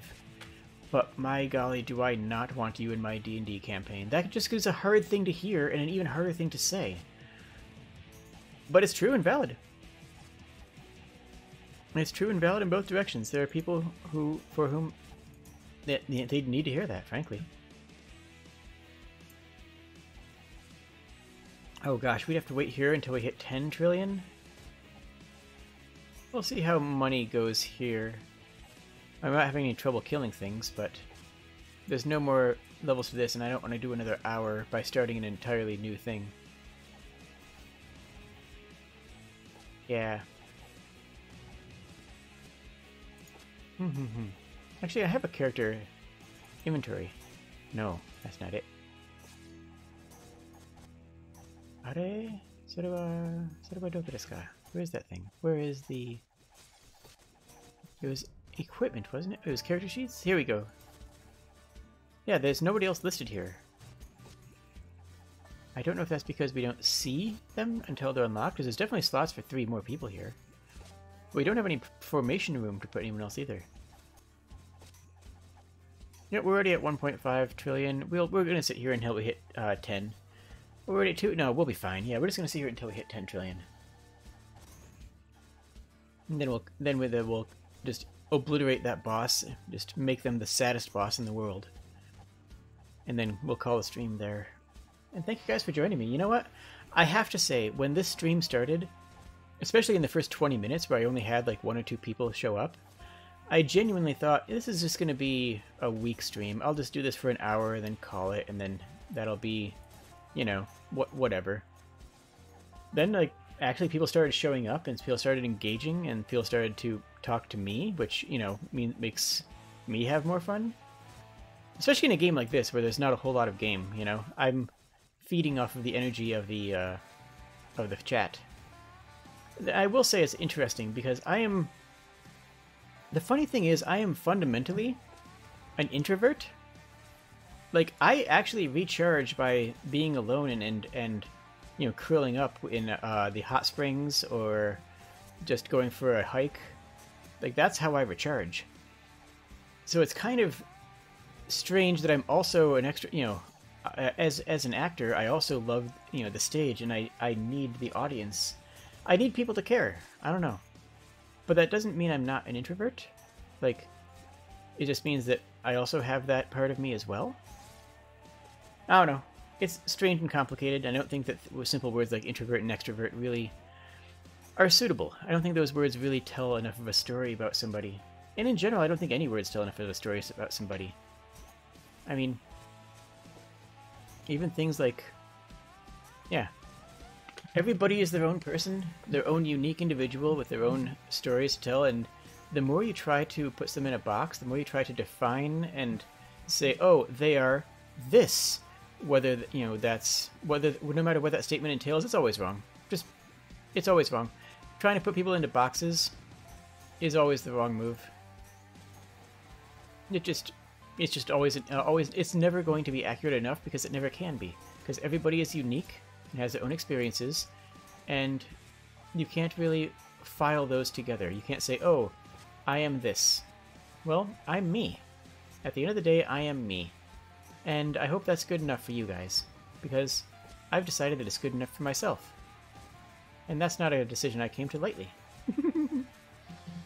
But especially with, like, you know, LBGT stuff, like, you know, oh, what's your sexuality? Like, I will tell you, if you want to sit and listen for, you know, for 45 minutes as I explain all the intricacies of love, romance, and gender identity that I feel and can express. But unless you're asking me because you want to put me into a box. You want me to say that I am blank, so that you can judge me and take that at face value. Which is why I usually don't talk about that stuff on the channel. Because, well, it's, you know, it's either a long, drawn-out conversation that has a ton of intricacy and detail and specificity, or it's a conversation that's not worth having, frankly. And that's genuinely how I feel about it, is that it's either an important discussion about somebody who, you know, who I genuinely, and I do genuinely care about you guys, I'm not saying that, but like, it's either going to be a long, drawn-out discourse, or it's not even a conversation that needs to be brought up. Everybody's different. Everybody is their own person. And everybody should be respected as such. We are 9 out of 10. Hey, we're almost there. Heck. Yes, you helped me cook, which was a chore before I turned on your stream, so it definitely had a calming effect. Aw, thank you. Yeah, I just want to have that calming effect on people. I just want people to come into my channel and vibe. I'm still mixed on playing horror games, because on one hand, horror games are inherently unvibing, or a different vibe that I usually want to try to accomplish. On the other hand, some of them are really interesting. I love the narrative and the world design in Soma, and I just genuinely am enthralled by the story that they're telling, while simultaneously acknowledging that, you know, my channel usually is for the kind of vibing that horror games don't usually give. I will do more horror. I'm loving my stream. Honestly, I'm loving my streams with Yuki. Every Monday we've been doing Resident Evil together, and that's been a delight. She's a wonderful person, and you should definitely check out her streams as well. Oh, yep, no, we do have another person. We don't have any more formation slots, though, so that's interesting. Aw, thank you. We locked the Fear Ball. Okay, well, we don't have any more slots, so we would actually have to take somebody out if we got that. But he's looking at 1.0 quintillion dollary golds, so we're not even. No, we're just gonna absolutely annihilate this next boss. Next boss is just going to be the saddest. And then we'll head back to the comfy cave for a little bit.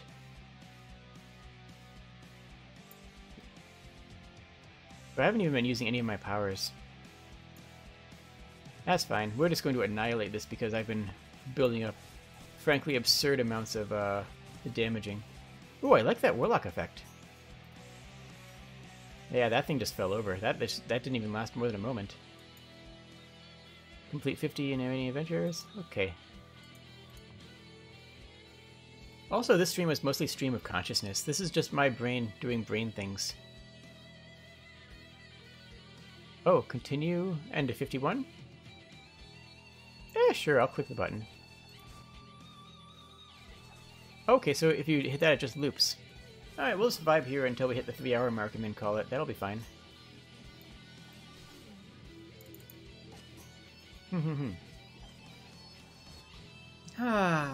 What was I talking about? I have no idea. I was just talking. Someone asked me what I was saying in Italian when I do that. It's like, no, that's draconic. That's just me, you know, making noises with my mouth. That's not, like, anything specific. I enjoy that.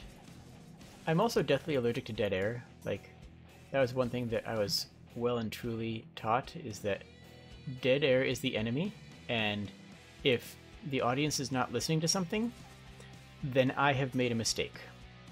Then I personally have made a mistake. And you know what? I mean, that might sound harsh, but like, it's also true. If you guys, I've clicked on VTuber streams because I click on VTuber streams that I find on Twitter to watch them. You know, I don't actually watch that many VTubers other than Ina, Miyabi, Debbie, and a couple of my friends, like Tori or Yuki. I don't really... Yeah, but I'll click on random people on Twitter just to see if they have a good vibe, to see if they have a good style, to see what their format's like, or to see if I get any inspirations. Like if I see a layout or a concept that I find particularly interesting, I might try to, you know, I might use parts of it for myself. I might take some of those as inspirations. And there's nothing worse than logging on to a VTuber stream and just seeing dead air and a PNG or even just a VTuber model staring at the game, pushing buttons. It's like, why are you doing this? You realize that this is an entertainment position, right? You need to be doing things for the audience. Like, the audience loves you. The audience cares about you. You need to love them as well. And the way that you show your audience love is by talking to them. The way that you show your audience love is by responding to them, by saying things, by keeping the stream interesting. Now some games can keep things interesting entirely on their own, but that's the minority, and even if they did, they wouldn't need you in that case. They could just, you know, they wouldn't need to be watching a VTuber. They wouldn't need you. They care about you for the personality. It just brings me sorrow when I see VTubers, you know, who are not active, who are not... Now, I don't expect every VTuber to have a constant stream of consciousness for 6 hours with no more than 5 seconds of dead air in between each statement. I am kind of weird in that way, frankly. But, I mean... I don't know. Sometimes I feel like I see VTubers who are not trying as hard as me, and that brings me sorrow. Because I know they have it in them. Everybody does. Everybody has the ability to do that. Everybody has the strength, if not the skill, and the... Yeah. I like that Warlock dude. He's pretty cool.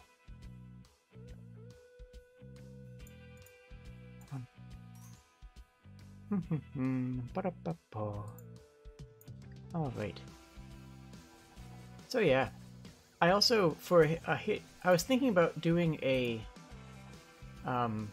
special stream because I hit 200 followers on Twitter, Though the honest answer is that I don't... Twitter is just a way to get people here. You guys know that. Twitter is just a way to get people to the to my YouTube. So maybe I'll do it when I hit 150 subscribers on YouTube. YouTube, Twitter, I like Twitter, but Twitter is a way of converting Twitter followers into YouTube followers, honestly, if I'm being just, brutally honest with y'all. And networking and communicating with other VTubers and setting up collabs and all that fun jazz, but for the most part, yeah, when I hit 150, I want to set up a hot spring stream, because I have a Blue Yeti Snowball, which is an Omni mic, which can pick up better audio from different directions, so I could actually bring my laptop out to my the hot springs here and do a stream from there, and I think that would be fun and vibing. I don't think we're really seeing any new content. The last time we saw new content was seeing that this guy unlocked, and we're not even going to be able to access him, so I think we're good here. Save and quit. And pun and pun.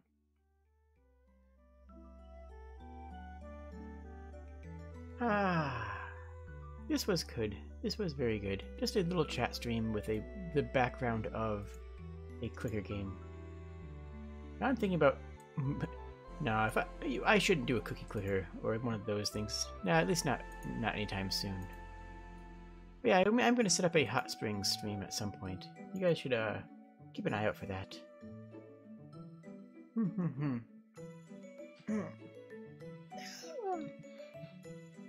Oh, big yawn. Big comfy yawn. I need to record some stuff and I need to edit. There's a few good moments in Yuki's collab that I need to edit into a cohesive video. And I'm going to work on that later. I also need to get my schedule for next week. If I the problem is I don't know if I'm going to finish... I mean, I think that I'm going to try to finish Soma on Saturday. But the honest answer is that I am not positive about how much more game there is. I genuinely don't know. Like, and I don't want to... I guess I won't be... I'll write my schedule for next week on Sunday, so I can adapt to whether or not I finish Soma. That would be a good idea. That would be smart of me. I will be smart. I will use my lizard brain. I'll make my schedule on Sunday. Next Friday is going to be a collab, and Monday is going to be my collab with Yuki. Again, that's always a delight. On Friday, I'm going to try and do a Vermintide collab. Fenry's in, and I've already extended to 2 other VTubers who I'm waiting on replies from. I'm not going to call them out in case they can't make it. But yeah, this was a good, comfy time. One thing that I'm questioning and concerning, not necessarily concerned, but one thing I'm kind of questioning is if I'm too memey on Twitter. Because the honest answer is, when it comes to Twitter and Discord, I am a meme-based life form. I exist and thrive on nothing more than finding memes and sending memes to other people who would appreciate those memes. I can survive off of an economy entirely based off of memes. But I feel like that's not what my channel is when I'm streaming. Like here, I'm talking about game design, I'm talking about the occasional philosophy, heck, at the first tree I ended up talking about, modern psychologists and their impact on work and the mental health development field. And I feel like posting dumb alligator memes on Twitter doesn't actually reflect what I do on the channel. Besides, I don't really know how to do anything with that. I don't know how to proceed with that information. Like, my Twitter feed does not represent my channel, but I don't know how to both represent my Twitter feed. I don't want to represent my Twitter feed on the channel, on the streams, because the streaming that I do now is how I want to stream. But on Twitter, quick jokes and silly things are A, heckin' fun, and B, a good way of communicating.